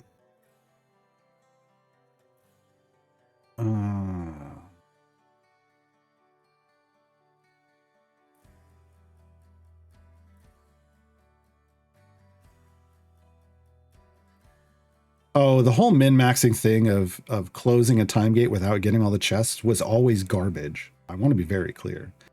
It's been garbage since Time Gates 2.0 came out. It's a time gate. It was something that was implemented for Time Gates 1.0. That only made sense then. And ever since Time Gates 2.0, which has been the bulk of the Years of Idle Champions, it was always a bad idea. Always. Now people choose to make bad decisions all the time, and that's totally fine. But the gear was always more important than getting the time gate piece. Well, like the chests were always more important than extra time gate pieces. But that system came from Time Gates 1.0, which functioned even when you spending 6 time gate pieces on a manual time gate back in Time Gates 1.0 got you 3 random champions like a natural time gate does now. And it pissed people off because they'd get garbage champions they didn't want at all. They either didn't want to own or didn't want to gear up, and that wasn't what they wanted, so they put in the refund. And so you get 2 of your 6 time gate pieces back, which got you to a new time gate faster. And back then you only got like 1 a week on a natural drop. So it was a big deal. But that hasn't mattered for so very long. So very long. No. Yeah, it wasn't, so people like to argue it wasn't important. It really wasn't important. Like you wanted the chests. The chests were always more important. Now it's just even more so because you can swim in time gate pieces. Like you get so many time gate pieces from Hank that it doesn't even matter anymore. But even back then, you'd be just fine. We did just fine. Never trying to do that on new player accounts. It never held us back. Right. But yeah, especially nowadays, I wish they just, in Time Gates 3.0, if they do a Time Gates 3.0, they need to remove that functionality. If they leave Time Gates even remotely looking like what they look like now, that functionality needs to go away because it's a trap at this point. It's a full-on trap at this point. Okay, when should I start doing patron variants? Some players will start grinding patron variants the moment they unlock a patron, try to get enough influence to unlock everything in the shop as soon as possible. Personally, I don't find this to be an efficient way to progress through the game. I find that you can unlock the things that are priorities for purchasing just by targeting specific variants or types of variants. Doing a minimum amount of them will maximize the influence and currency earned as you progress through the campaigns. Later, once you have a lot more power in your account, you can then start working on completing all the variants for each patron, but with less headache than you would have had if you tried to do them early on. Yes! Killers, do you get bored of discussing the same topics over and over? No, that's the job of a community manager, and I've been doing community management stuff for a long time now. Almost, well, I mean, I've been creating content for games since 2000 and like a lot of it since 2008. So, the better part of 20 years. But I was actually working in community management for like a decade or so. So it's just, that's part of the job. You answer the same questions all the time.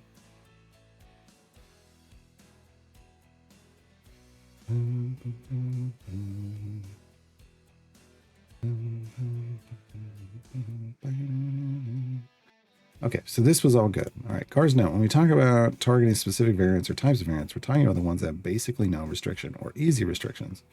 Make them a lot like just doing a normal adventure. Look for restrictions that only add extra enemies to kill, where enemies fall down and get back up again, or that slightly speed up or power up enemies. If they only have one of these types of restrictions, they're not really that much harder than a normal adventure. Unless a fair game for doing as a patron variant is the only real challenge. The only real change will be the higher area completion rate. Yes. I refer to these as efficient patron variant. All right.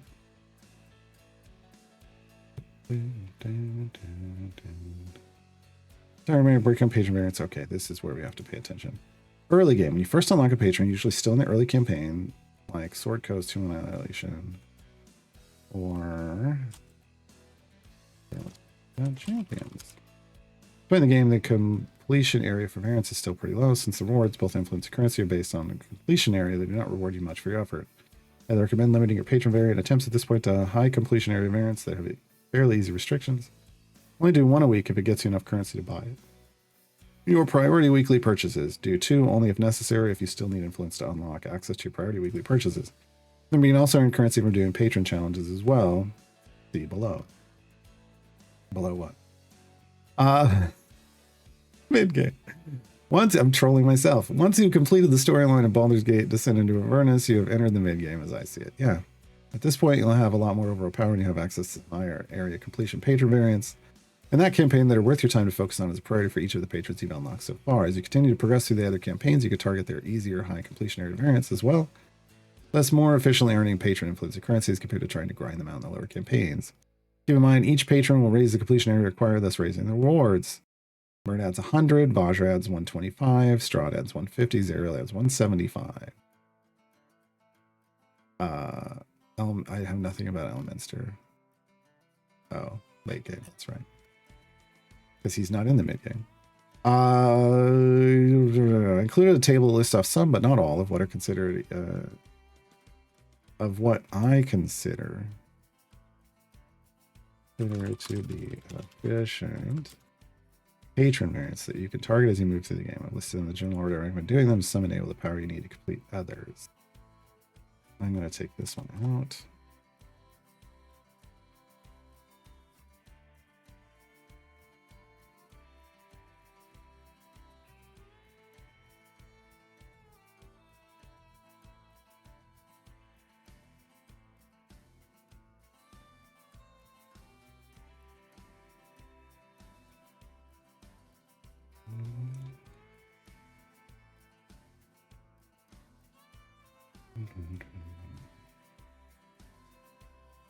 Okay. So what I need to do is I need to check Fortune's Wheel and Eve of Ruin. Well, actually, any of these bottom ones. I assume the finish was the last one, I think. Let's just go double check. On my main account. I'll be on the Witchlight. Prismere. Because where was coasting to the finish? Ooh, it was pretty early on. Because it was the first variant off Court of Storms. So basically what I'm looking for is things that don't restrict the champions I can use. That's first off. Anything that has that restriction, I don't even look at. Okay, Forever Wounded.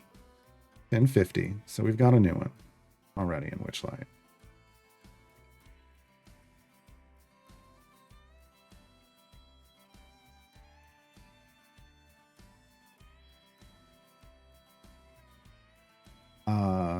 It boosts enemy speed and you don't heal between areas.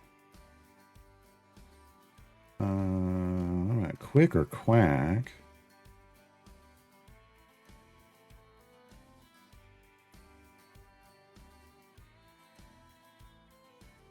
Quick or Quack can probably go on here.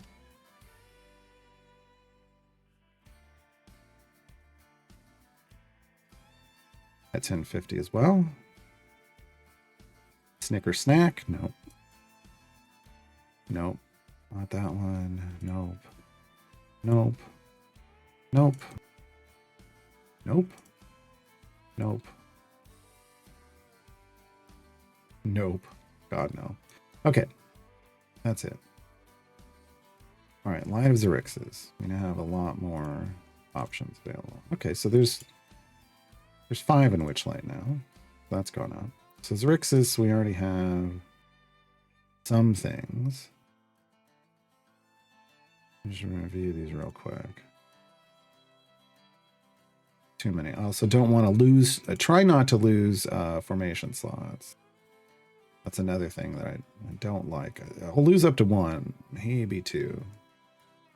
But honestly, in Light of Xerxes, I wouldn't want to lose any. I wouldn't want to lose more than 1.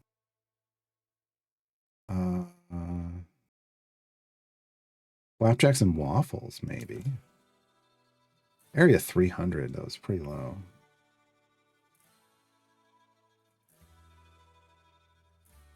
Yeah. I think the cutoff has got to be 400 is probably the lowest we'd want to do. 400 actually feels low after doing 1050 over here. Feels like you wouldn't be getting a whole lot, but you'll kind of just have to take what you can get.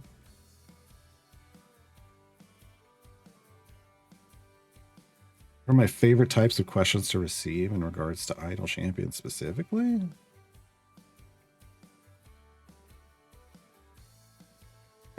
What Shaydog says, the ones that secretly explain how you can play the game better. I don't know. Yeah, I'm not sure.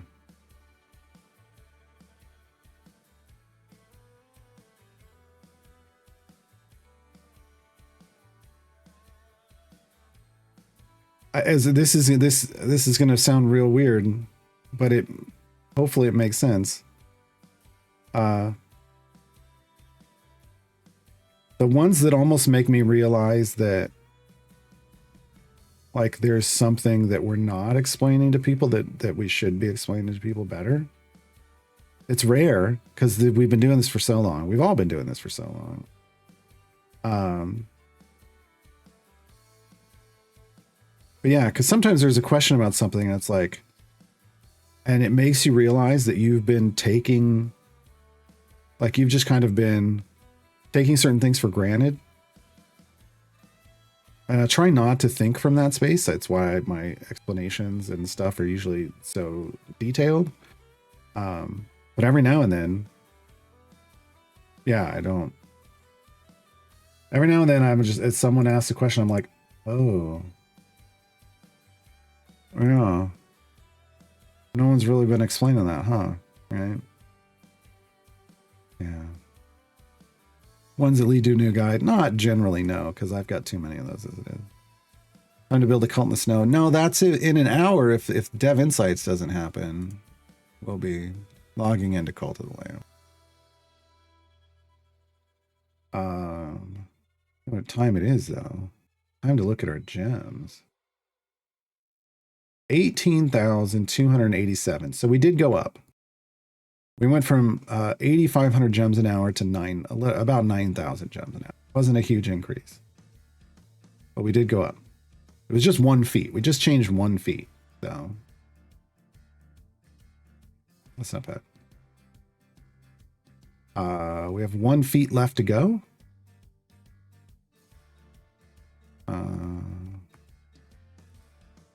So 9,000. Yeah, well, we're not going to get it today. Tomorrow. We'll get it tomorrow.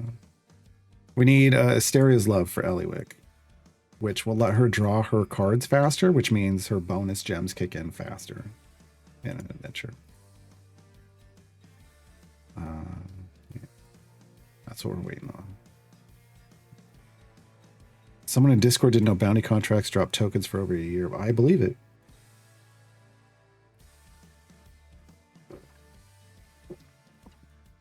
Yeah, I believe it. It doesn't matter where it was. I believe that. I totally believe that happened. It doesn't surprise me either. Okay. What we got? Clowning around. Champion's Guide to Wild Space 400 is the first one, yes. And it makes sense still. All the time, no. No. No.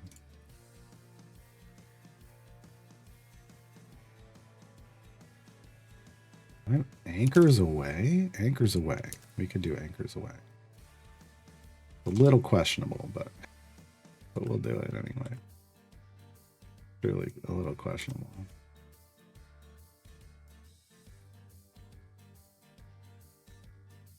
By the time you get here, it should be fine. By the time you get to this point of doing them, it should be fine. 450.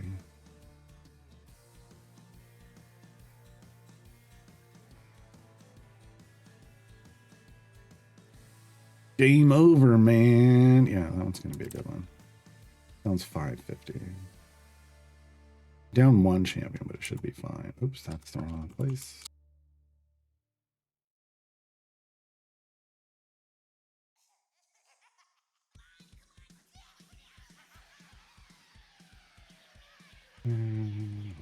rocks.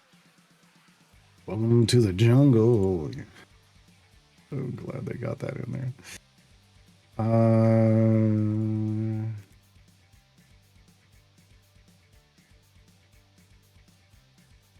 No. No. No. No. No. No. No. Nope.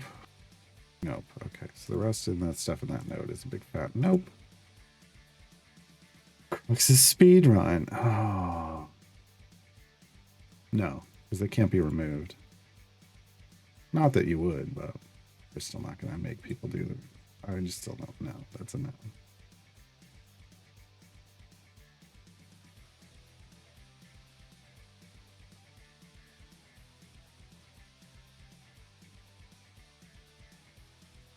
Huh.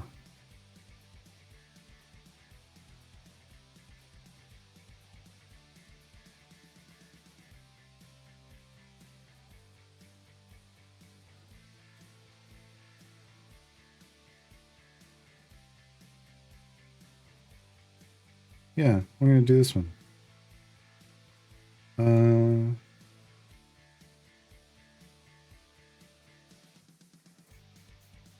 Parting gift.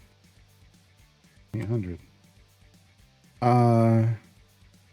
Crux has to be in the formation, and then you get some damage and speed on enemies, but I don't really care. They reset when you change enemy areas, so that one should be fine. There's a flying snake in my boot.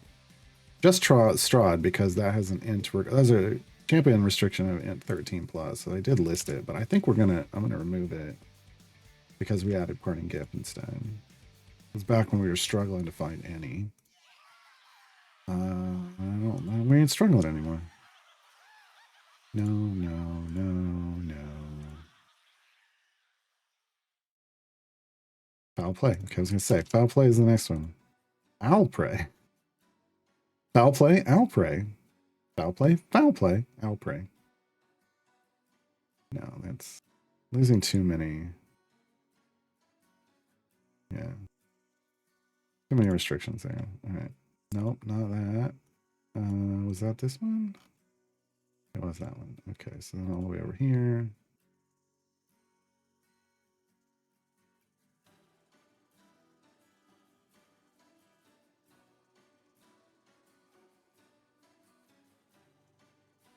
Oh. No. Too much.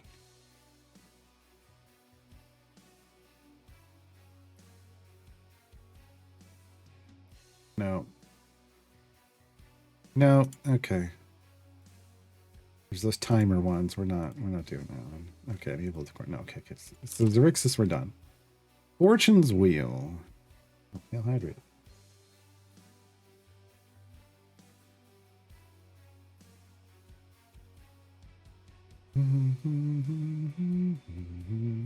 Hey, Star Chaser. Let's see if we got anything else added to Fortune's Wheel. Well, these are too low of an area goal. Oh.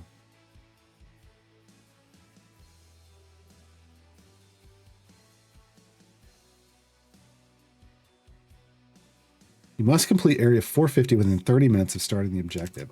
But there's no other restriction.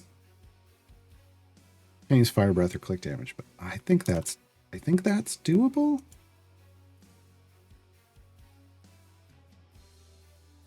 Still get speed potions.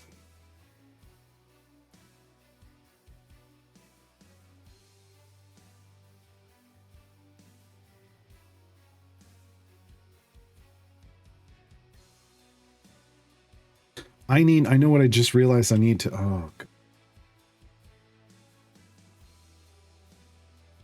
I need to fix this. I need to add, do this. This needs to go here. I need to add adventure node. Yeah. I'm gonna have to go back and get all of this.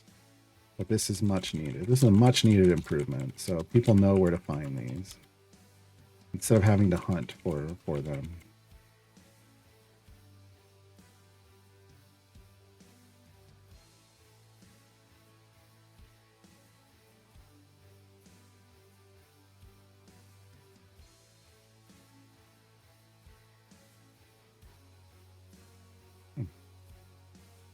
Prize improvements, yeah.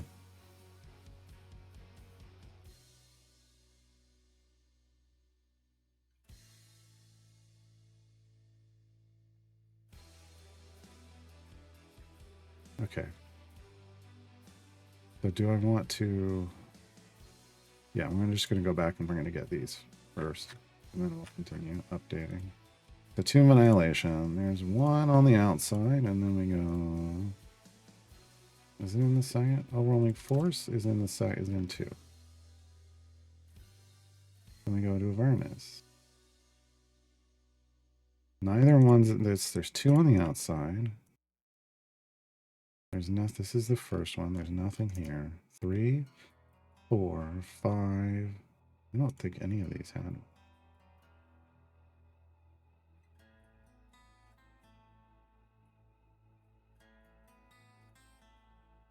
Six is Madcap Adventures.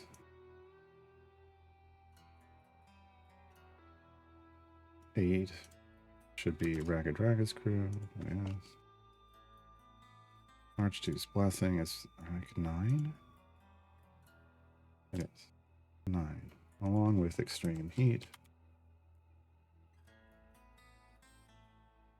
Did I not move this? I didn't move this.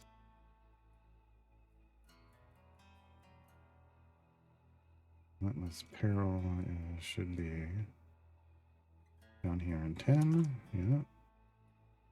Along with the Madness of Yenogu. I think it's just further down on the list. Yes, it is. Awesome.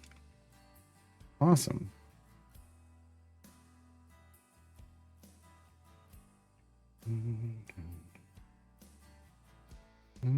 Oh god, this place. 1, 2, 3, 4.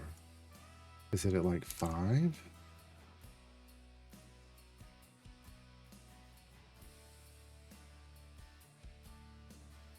No. Is it 4? No. Are they all in the last node?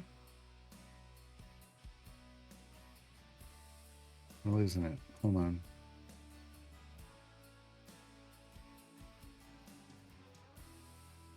Oh, how far away is they?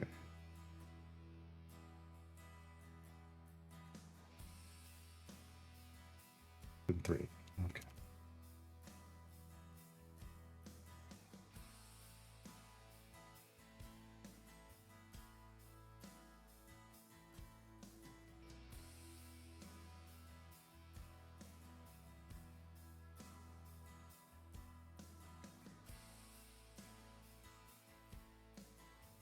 Six. That's going to be 6, and that's going to be 6, because 6 is the last one.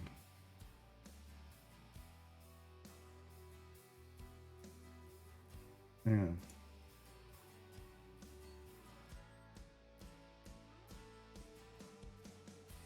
Pin cushion party. 1 on the outside.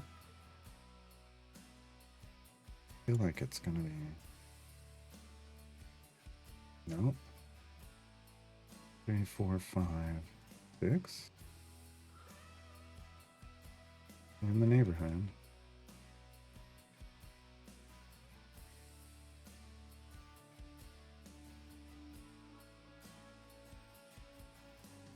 There we go. So 2, 3, 4, 5, 6, 7, 8.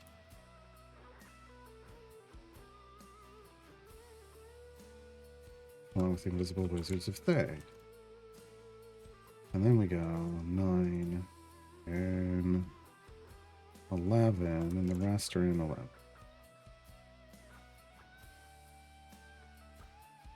Okay. Oh. Yeah. Sorry.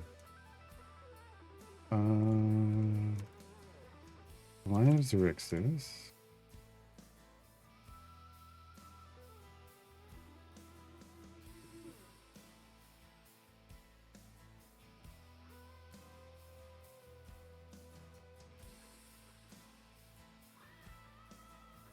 All right, we're going to add the first note because the areas are too low. Okay. This is 2.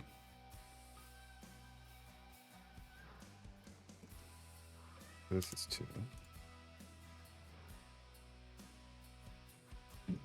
This is 2. This is 2.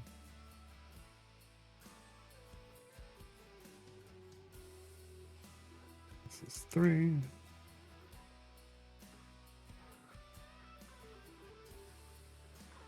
And this is 4.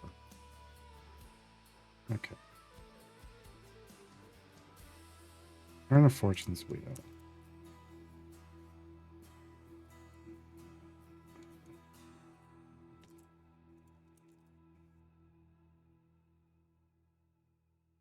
Misfortune's wheel.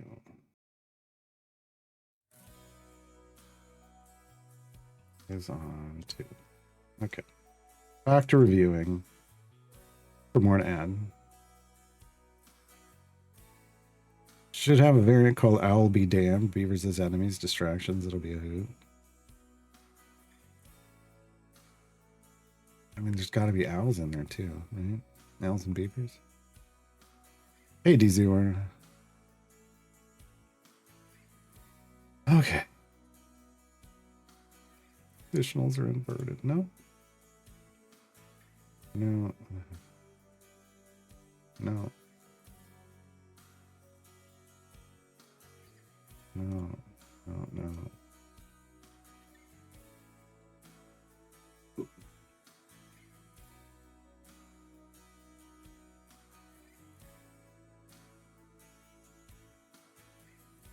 No.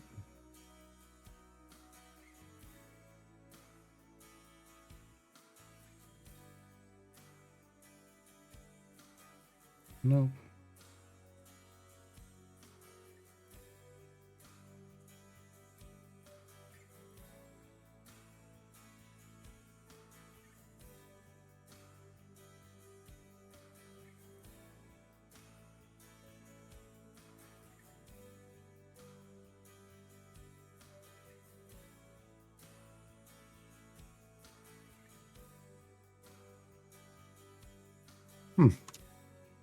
I think that's possible.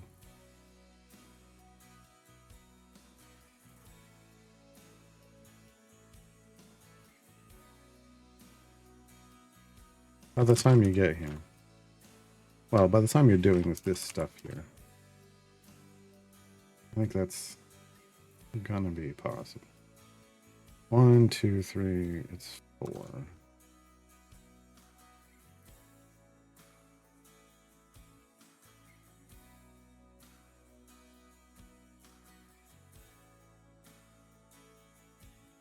Six. 7. Oh, no. 8.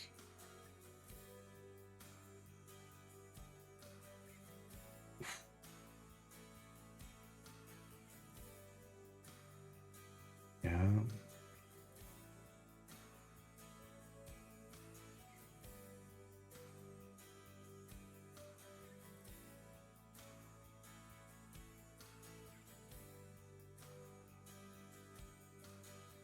Like by the time, yeah, I mean, it's gonna be your best shot as you're getting into this deeper stuff. Feels like.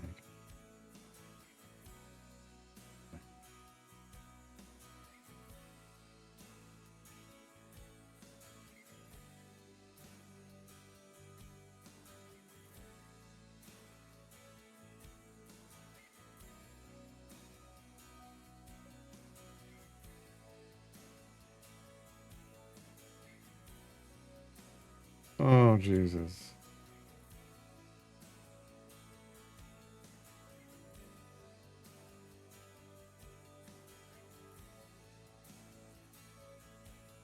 Yeah, you know what? We're doing it. We're doing it, and we're doing it, and we're doing it. Wow. We're going to list it just to probably just to piss some people off. Like, why would you list that? Because it's my guide. Well, 50 is getting up there. Especially with those restrictions, but they're still not. You can still use your strongest formation. Yeah, okay. That's all of those. All right. Are there any more Vecna ones? Hey, high explosives. That's not where I want to start. We start up here.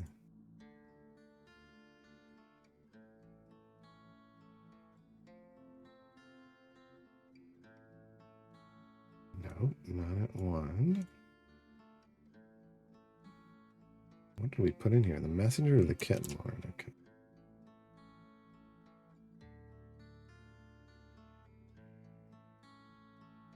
Yeah, that one's easy. That one's easy. Okay. No. And that was at 2. That's at 2. Okay.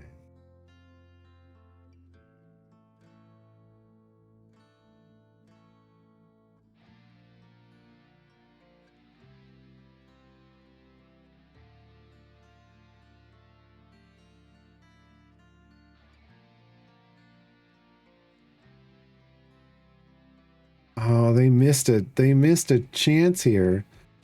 One of the variants, the first variant in Vecna off of Sacrifice is called Oh the Humanity. The next one should have been called Oh the Huge Manatee.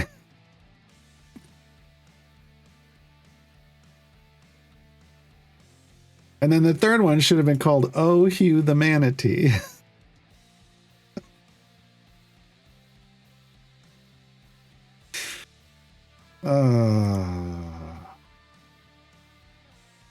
Would have been so good. Suck. All the rest of these suck.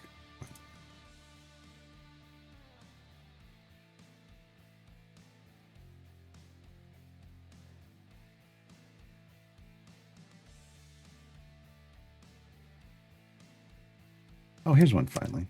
Okay.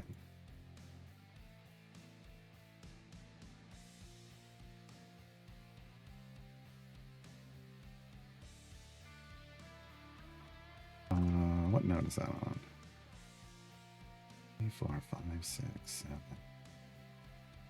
4, 5, 6, 7, 8.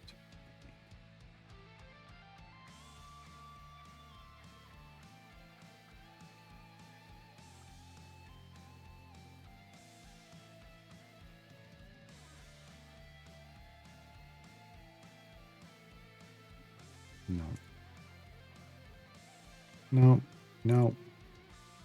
No.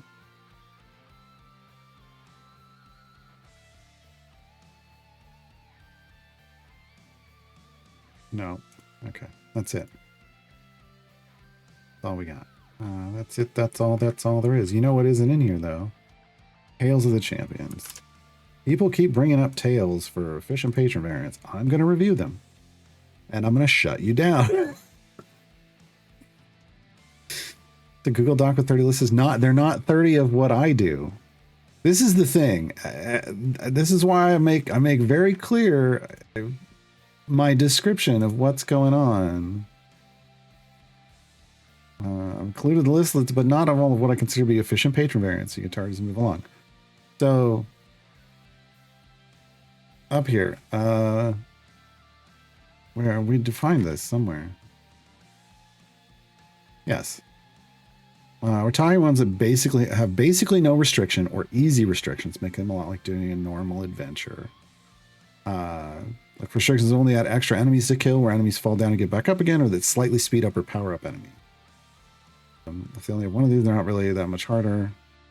If they only have one or two of these, they only have these types of restrictions, but don't restrict the champions you can use. They're not really that much harder than normal adventure, unless they're fair game for doing a patron variant. The only real challenge will be a higher rate of completion for these efficient patron variants. This is the key. That's the list that I know that I've heard get passed around are easy patron variants. That's different. That's not the same as efficient patron variants. There's a definition here that changes things, and people like to ignore that. You want to trust someone else's judgment about what's easy? Go for it. This is an objective list of things that meet those qualifications. Different thing.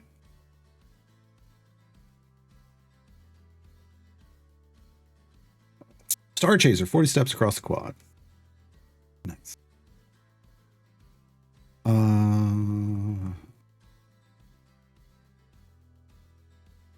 New DLC needs all 4 heretics beaten in Call of the Lamb? Sure, because it's progressing the game. It's a whole other game on top of the game. Yeah. Did you not do that already? Pretty sure I did all that. We'll find out.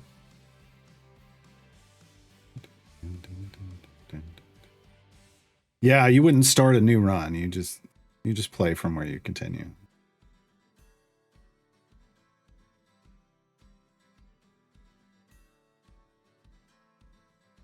I don't want to cross check. I just reviewed them all myself. Okay. Looking at Esmeralda first. Only champions with a hunter roll can deal damage, so that takes this out for me right away. Feels like. Yeah, because then you're restricting your DPS to being a hunter, so I don't want. Only use champions with a debuff roll? No. Champions without the breaker roll have their damage set to 1? No. Cadibri. Cadibre's isn't bad, but it's 250. Area 250. Early on in the game, that's that first one. Pugilist's push. That's too low for what we're talking about. So let's look at, we're going to look at variants 2 and 3 for the first round. 600. Champions attacks only deal damage when they're crits. That's rough. You're down 2 champions. Can't use Fire Breath Potion, no. It's just too much. That's too much of a stack. People can do it if they want to consider that easy, but easy, you know, it's not going to be what I'm. I don't. That's too many problems. Only use unaffiliated or companions of the hall. No. Okay, on to Melf. Mixed welcome. Only 1 champion of each species. No. Only champions with a DPS roll. No. Lae'zel. Champions wisdom 14 or higher. No. Evil or neutral. No. Okay. Dynahair. Constitution of exactly 14. No. Nom nom nom.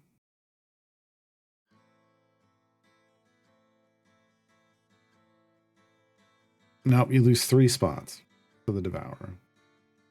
Alright, Strongheart. Only use good champions, no? Only Strongheart's champions from the affiliation with the most members in the formation can deal damage.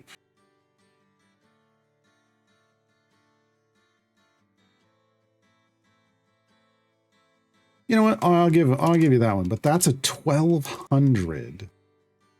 That's an area 1200. Which puts it at the bottom of the list.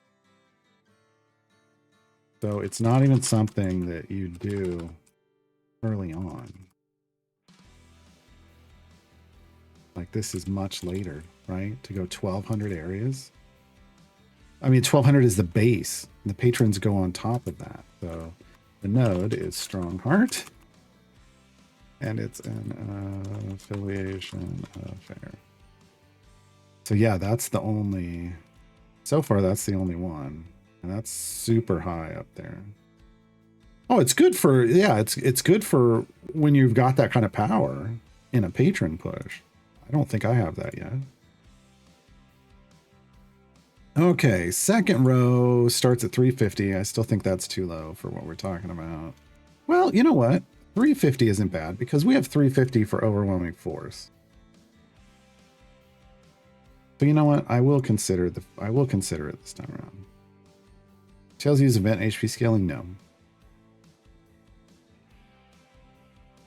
Eric's alt protect from the Devourer for its time? I don't think so, because the Eric Soul protects against damage, and the Devourer just swallows you. That's two different things. Okay, double standards does not work. Chipping away, no. No, okay, so Havilar's off the list. Hank is out of this completely because of the boss in Hank's.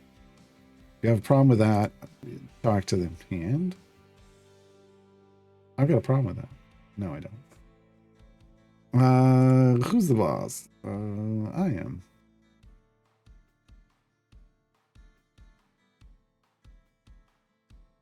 Two soldiers down? 800? We're gonna put in here. Yes. Who's the boss?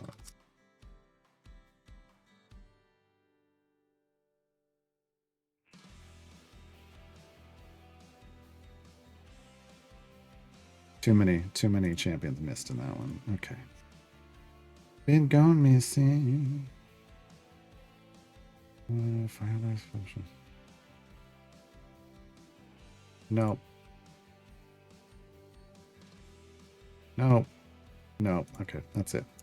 All right, so those are the only two Tales of the Champions ones I would add in there. Low on the list because they're super high area goals. Yeah. Oh, I understand it's good for currency. Yeah, that's I put it in. I considered it. There just wasn't one in Tales that I would consider efficient. Okay. Closing. Can I close this now? I can close this now. I'm gonna close it now. I can always open it again later. I can always open it again later. Oh, the game wants me to complete my Trials adventure. I'm not going to do that. Oh, I got an achievement for Monster Decimator. Yeah, no, the Trials is done. I'm not doing another day of Trials. Oh, my Legendary Speed Potion wore off. Popping a new one. Okay.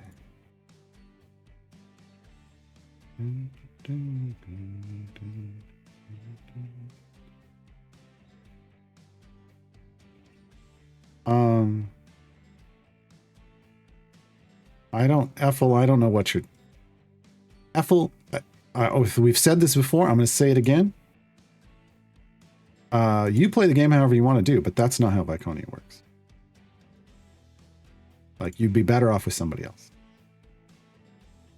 She's not buffing anyone in that party. So it doesn't matter what else she's doing. But you play the game however you want. But please don't put it into... I don't need it in chat. Because someone's going to think, someone that doesn't understand is going to think that, oh, Viconia works with the fallbacks, and she doesn't.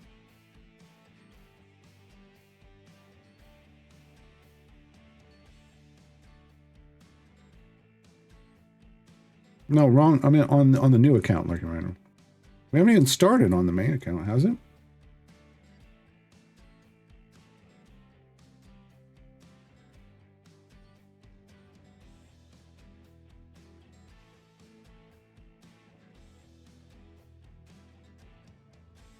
Because the issue with Viconia is Kazrin is a DPS for the fallback. She's chaotic good. Viconia can't buff good champions. So there's no place there.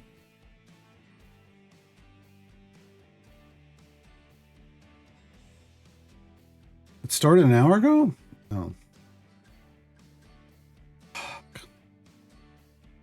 Pine. I just opened it and it didn't give me the pop, or I didn't notice the pop-up. I put my champion in like an hour ago, a couple hours ago. All right. Hold on. What is it? Wiz 10. We're off to see the Wizard. Wiz 10.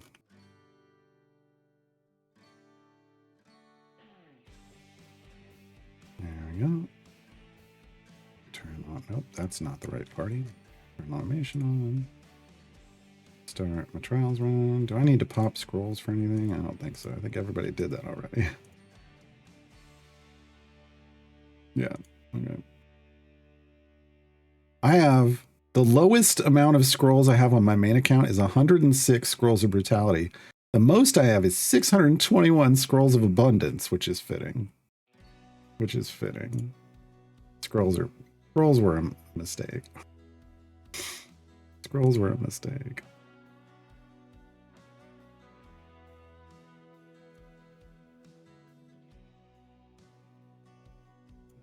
I can't wait to see what's actually going on in the new trials, because the old one has a lot of stuff that needs change.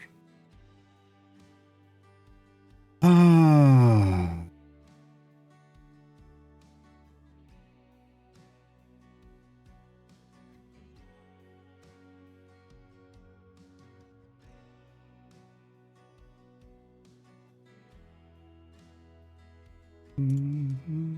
Okay, late game. Time to unlock Elminster. He's the current late game patron due to requiring stuff from all the other patrons to access and due to his high area goals. He gets 300 areas to the base completion area for a variant, or you have to reach 825, whichever is higher. So for the vast majority of what would normally be short variants, you're going to 825 no matter what, and it only gets higher from there. Along with that, the champions you can use for Elminster are limited champions released or reworked in an event within the last 3 years. This creates a constantly evolving meta. Well, released or okay. Yeah. Constant evolving meta for completing Elminster content requires you to actually understand how to build a formation as well as build up and support your new champions. End game. Time to grind the variants. Knocking out all the regular variants and then all the patron variants is what the end game content currently is outside your weekly trials runs and gem farming. At this point, you should have the power to do almost, if not all, of the patron variants in the game. Okay. Hail hydrate.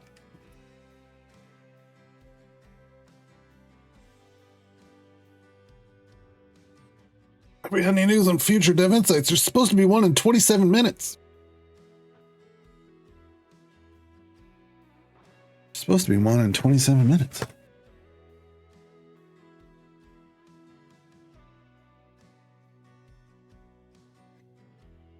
It did get put on the schedule this week. Whether it's happening or not, I don't know, because his formation save was on the schedule tomorrow, and I don't believe it happened. So, yeah. Okay. How do these perks work? And are there any I should focus on? Yeah, so as we get closer to the top of hour, someone might have to remind me if it's like suddenly Seymour and I haven't remembered to go check and see if they're live. Okay, if you've used the blessing system, you have a good idea of how the patron perk system works. There are a couple of differences, but overall the idea of local versus global buffs is the same, but this time local means you have the patron enabled and are doing patron variants for them. While global means it works in all places, whether the patron is enabled or not. Don't worry, spending influence on perks does not mean you lose progress in the shop. The shop looks at total earned and doesn't care what you spend on perks, so spend away. I had food poisoning yesterday. I just want to go on the record as saying I have not ordered food for Sean or sent Sean food ever. The big difference with perks is that you can reset the influence you spent on them without losing any of it. This means you can adjust your perks setup based on the content you're working on. If you plan on sitting down and knocking out a bunch of Mert variants, you can set up your other patrons to more heavily favor global blessings while setting up Mert to more heavily favor local blessings. Then when you go back to doing regular stuff, you can adjust Mert back to global for more generalized power. Eventually you'll get enough influence, you just leave things as they are with a more balanced approach, but until then, just know you can focus your power if you want to, as local perks have much bigger bonuses than globals are.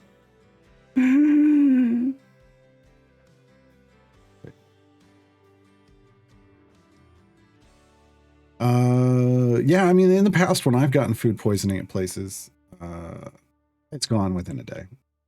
It's usually processed out of my system within about 24 hours.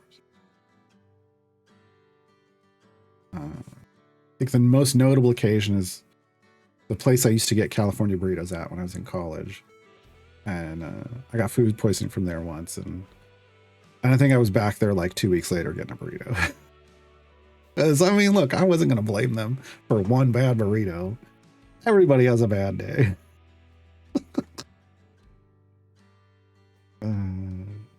When I say set up a patron to focus on local level, I'm talking about efficiently spending your influence. Let's take focusing on global perks, for example. I would buy everything on the global side on tier 1, then only buy enough on the local side to unlock tier 2. Then I put everything ahead into tier 2 global. Then look at tier 1 and 2 local and spend on the cheapest buys there that would get tier 3 unlocked, and so on down the list. You know, my global perks will max out, but not all of my local ones would as I went down the tiers. Thus keeping the power from my influence focused on global perks. Reverse that for locals when you're working on the patron stuff. The strategy works well all the way through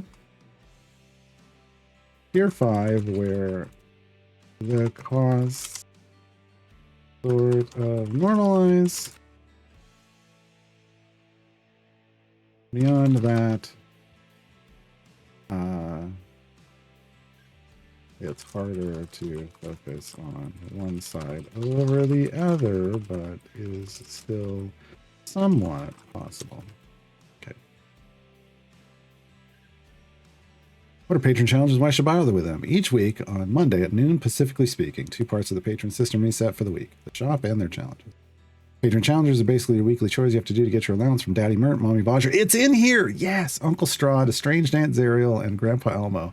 I'm so glad I put that somewhere. Thank you, past me. I was like, did I not put that anywhere? Down here.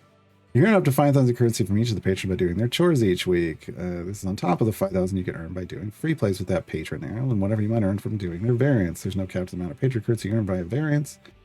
Blah, blah, blah. Okay, but we need to mention this week plus 20% from maxing out perk. What? Yeah. Okay. Vagana asks, is offline progression not working? I've heard that it is not for some reason, but I don't ever do anything offline or in the background when I'm doing a new account, so I don't really know. But there were some people in here yesterday commenting on that. Oh, F. Bexel says offline worked fine for them. Gearless, yeah. But I've heard there's some issues. I've heard people are having some issues. So I don't know what's going on. Mission Fen for sure. Well, I think we mentioned it later. We'll see. We'll hold on to that. Eventually, you'll finish all the variants of the game for a specific patron until they release new content, and then the only way you'll be able to earn currency regularly will be by doing your chores, most likely in free play, so you can earn currency 2 ways at once. Makes doing at least some of your chores each week a good habit to get into. Plus, who doesn't like a little extra spending money? And background parties are great ways to do that without active play. In total, you can pick up an easy 10k currency for each patron from chores each week. Or factory merits perk for bonus currency from challenges. Since your 2 primary purchases each week total 7,500, means if you do all you do each week is your chores, you're still accruing an extra 2,500 currency in your bank for future purchases, even if you aren't doing any patron variants at all at this point. Yes.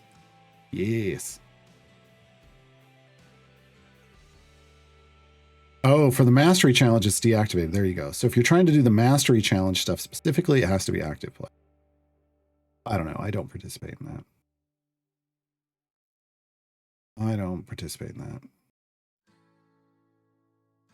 Which free plays are good to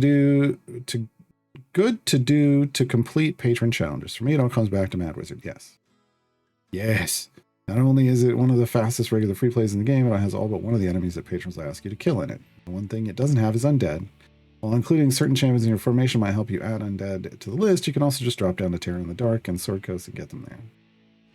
In the same adventure node in Sword Coast and get them there. Obviously, there are a lot of places you can farm your chores. It's up to you where you want to go. Just know these are 2 places early in the game that you can get them done without any issues. How do I make... okay, here we go. Here's Finn. How to make completing patron challenges less of a chore. Spin, speed champs, background parties. So I can actually take... Where did I put the thing about background parties? Oh, no. Oh. Here. Okay, there we go. Because I put them down here.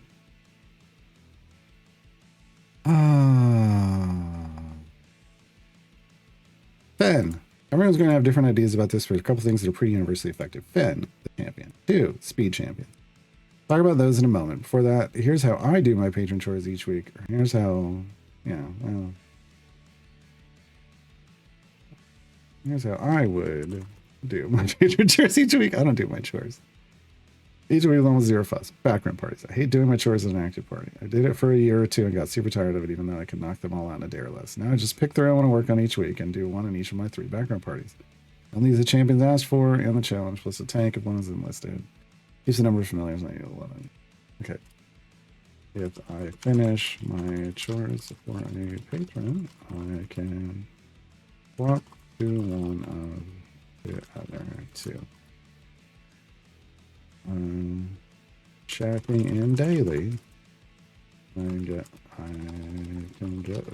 all I've done this way each week. Yeah, technically, I have done that before. Okay. Remember, the Strahd wants me to use Fen, Gosler, Maryland. As of originally writing this. Originally writing this, Strahd wanted me to use Fen, Gosler, or Maryland to complete 1,000 areas. Do this, I put those 3 champions plus a tank in one of my background parties of familiar each other. They only needed 1 more familiar placed in the field to kill things on area. I want to make this a fully automated background party. I have extra familiars once all my parties are set up, and I can also add a familiar with all our progress, but make sure my party doesn't accidentally stop as well. But 5 more in the field to kill distractions in the background. Sometimes a challenge as well. It's finally anywhere from 1 to 4 familiars to fire off ultimates, which is also sometimes a challenge. The real key to painless chores is realize you don't have to do all of them as long as you have enough currency to make your priority weekly purchases. Yes. But if you do want to knock them all out, a combination of Fen and speed champions alongside whatever are asked for helps a ton. One of Fen's abilities gives you double credit on all patron challenge progress when she's in the formation. She also has a feat that can up that to 4 times credit, which is a huge boost. The downside to Fen is sometimes the patrons ask for a champion in her same bench seat. In those situations, you have to knock that challenge out with speed champion. Oh. This has changed.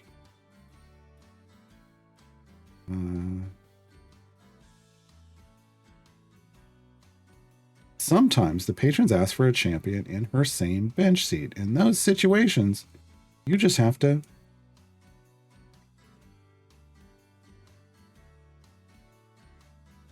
make sure she's in another party. As long as she's in any party, you get her bonus on all parties. The Finn's ability works in background parties. She's into. I don't need that. All right. Awesome.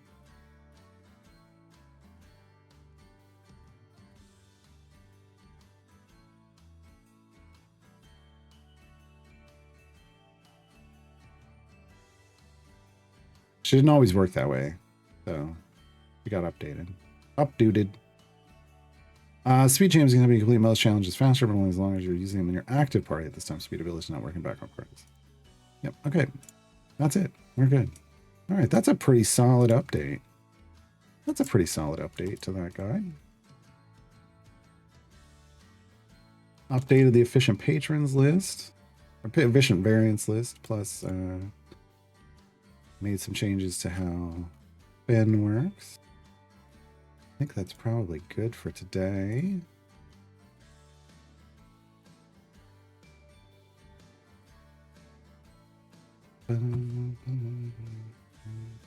Almost halfway to our gem goal. Almost halfway across our gem goal. 178% times 3, 12 times. I don't know what you're doing. Nimroa, what champion are you trying to choose a spec for?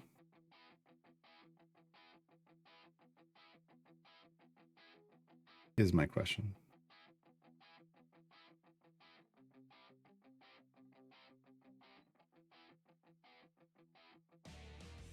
Or is it, I mean, if it's a champion. Feels like you're trying to choose a champion spec.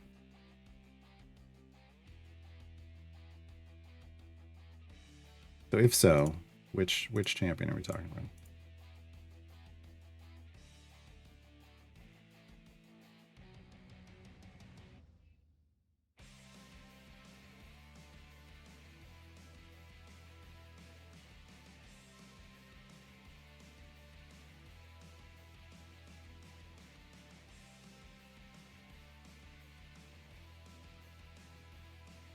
Just getting closer to 150. 150.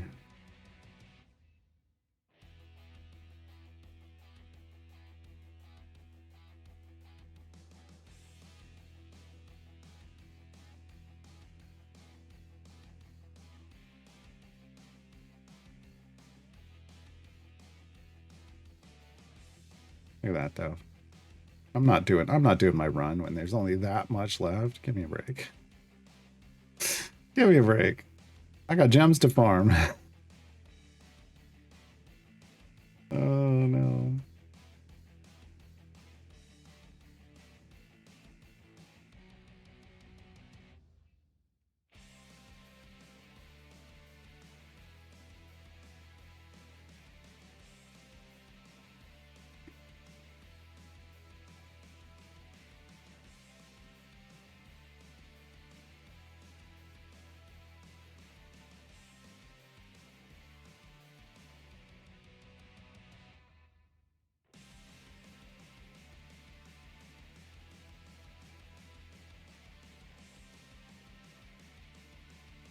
Maybe Havalon? All right, hold on.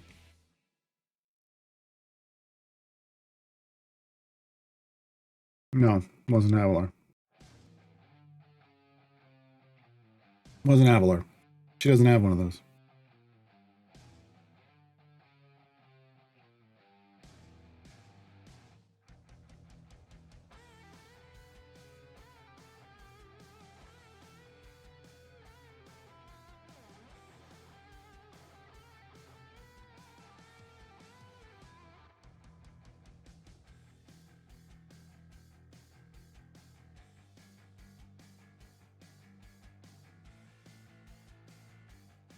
Okay, so let me just do it based off the numbers.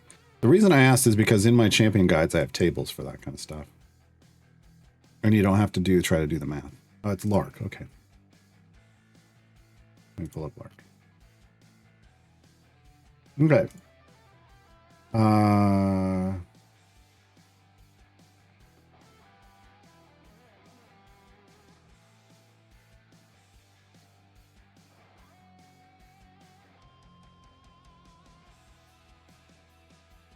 Hold on.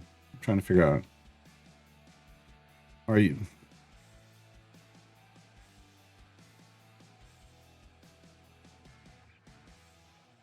I don't know which specs you're doing, unfortunately. I need to know by specs, actually. Never mind. So I'll just do the math here. So 1.78 convert 178% converts to 2.78 as a multiplier to the 8th, which comes out 3.56 to the 5th.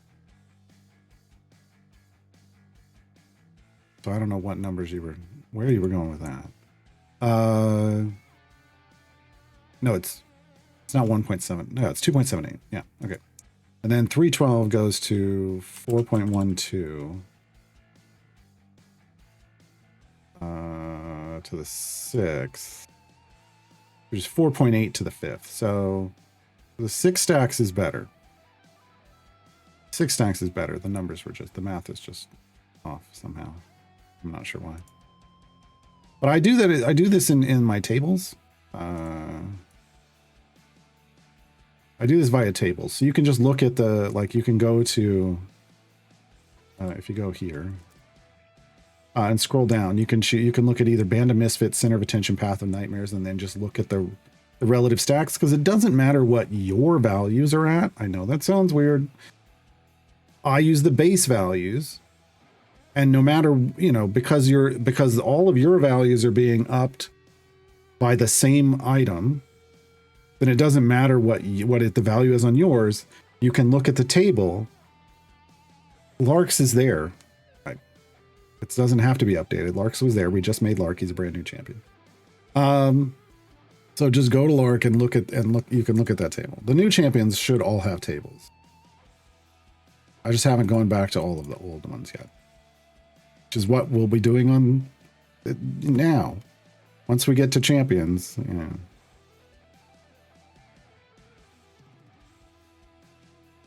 But Lark's table didn't need updated because he hasn't been changed.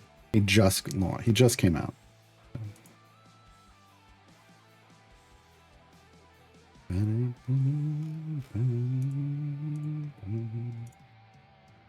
Yeah, and then any reworked champion would have gotten an update with an updated table. The only issue would be if I just forgot to put a table in. Right. If I forgot to put a table in. Which, yeah, that could happen. I think I forgot once. I even said, hey, look at the table below, and then didn't put the table in.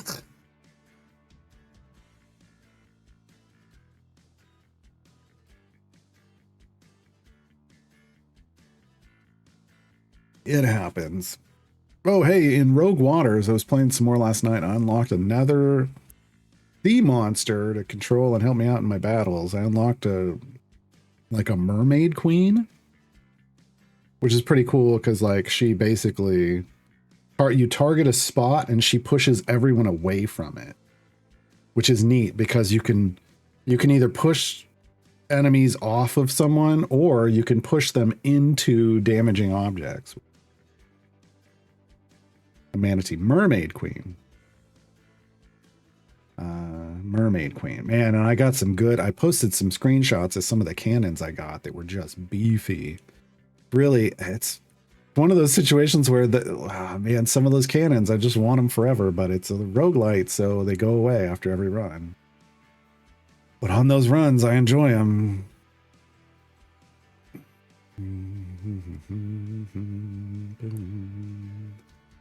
Are the fallbacks core enough to build around like a weaker Cass or Artie composition?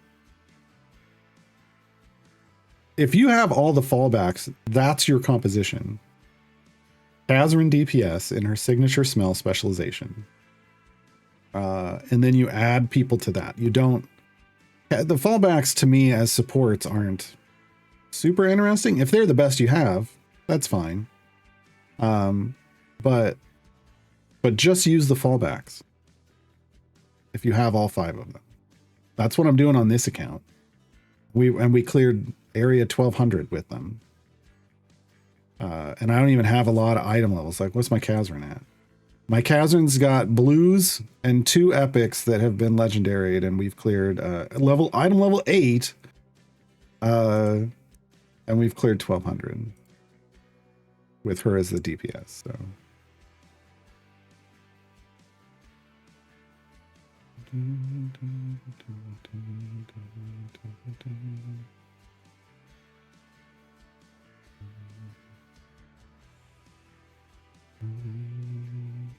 Is it more useful to use fallbacks than to start new over? I don't know what that means.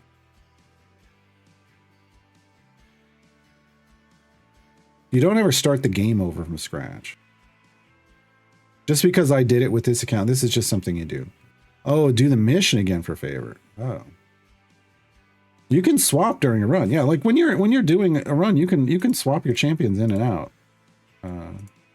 Just to adjust things in a run. You know, you're not like there's some variants where you'll be stuck with them, but yeah, if you're just trying to push, you're fine.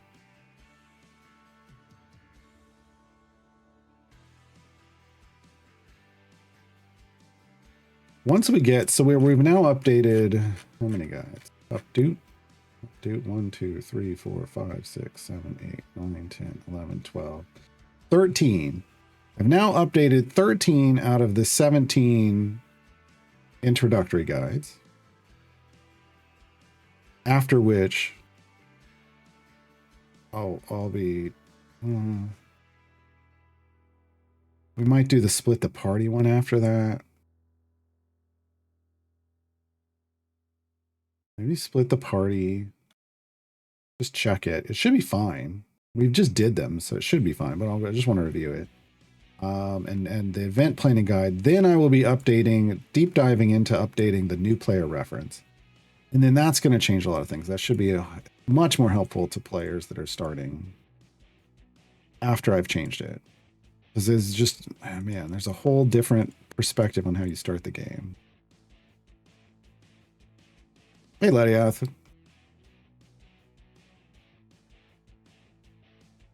But yeah, the fallbacks are what got me, you know, tier 3 complete this event, really. Because Carlock was doing great, but she didn't have this. She didn't have this kind of power.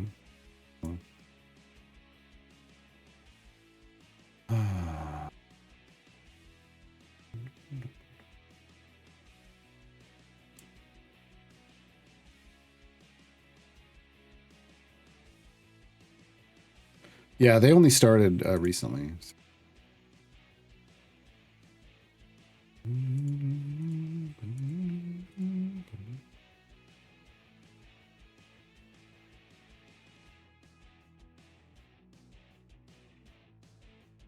Yeah, so we're pretty dead on, folks. We're at 9,000 gems per hour now. Because we're almost at 27,000 gems. We had a short little period where I forgot that we didn't have a legendary potion going, so we're running, you know, 9k per hour now.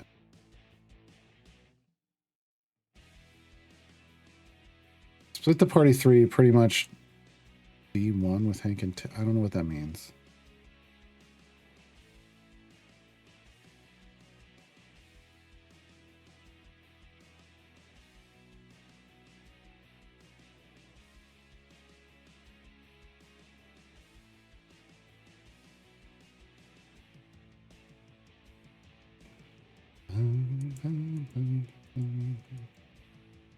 Like if you're trying to split the party 1, are you trying to ask if you can just easily get split the party 1 with Hank and Tails? Or do you mean just all the split the parties? Oh. Is Dev Insights on? On.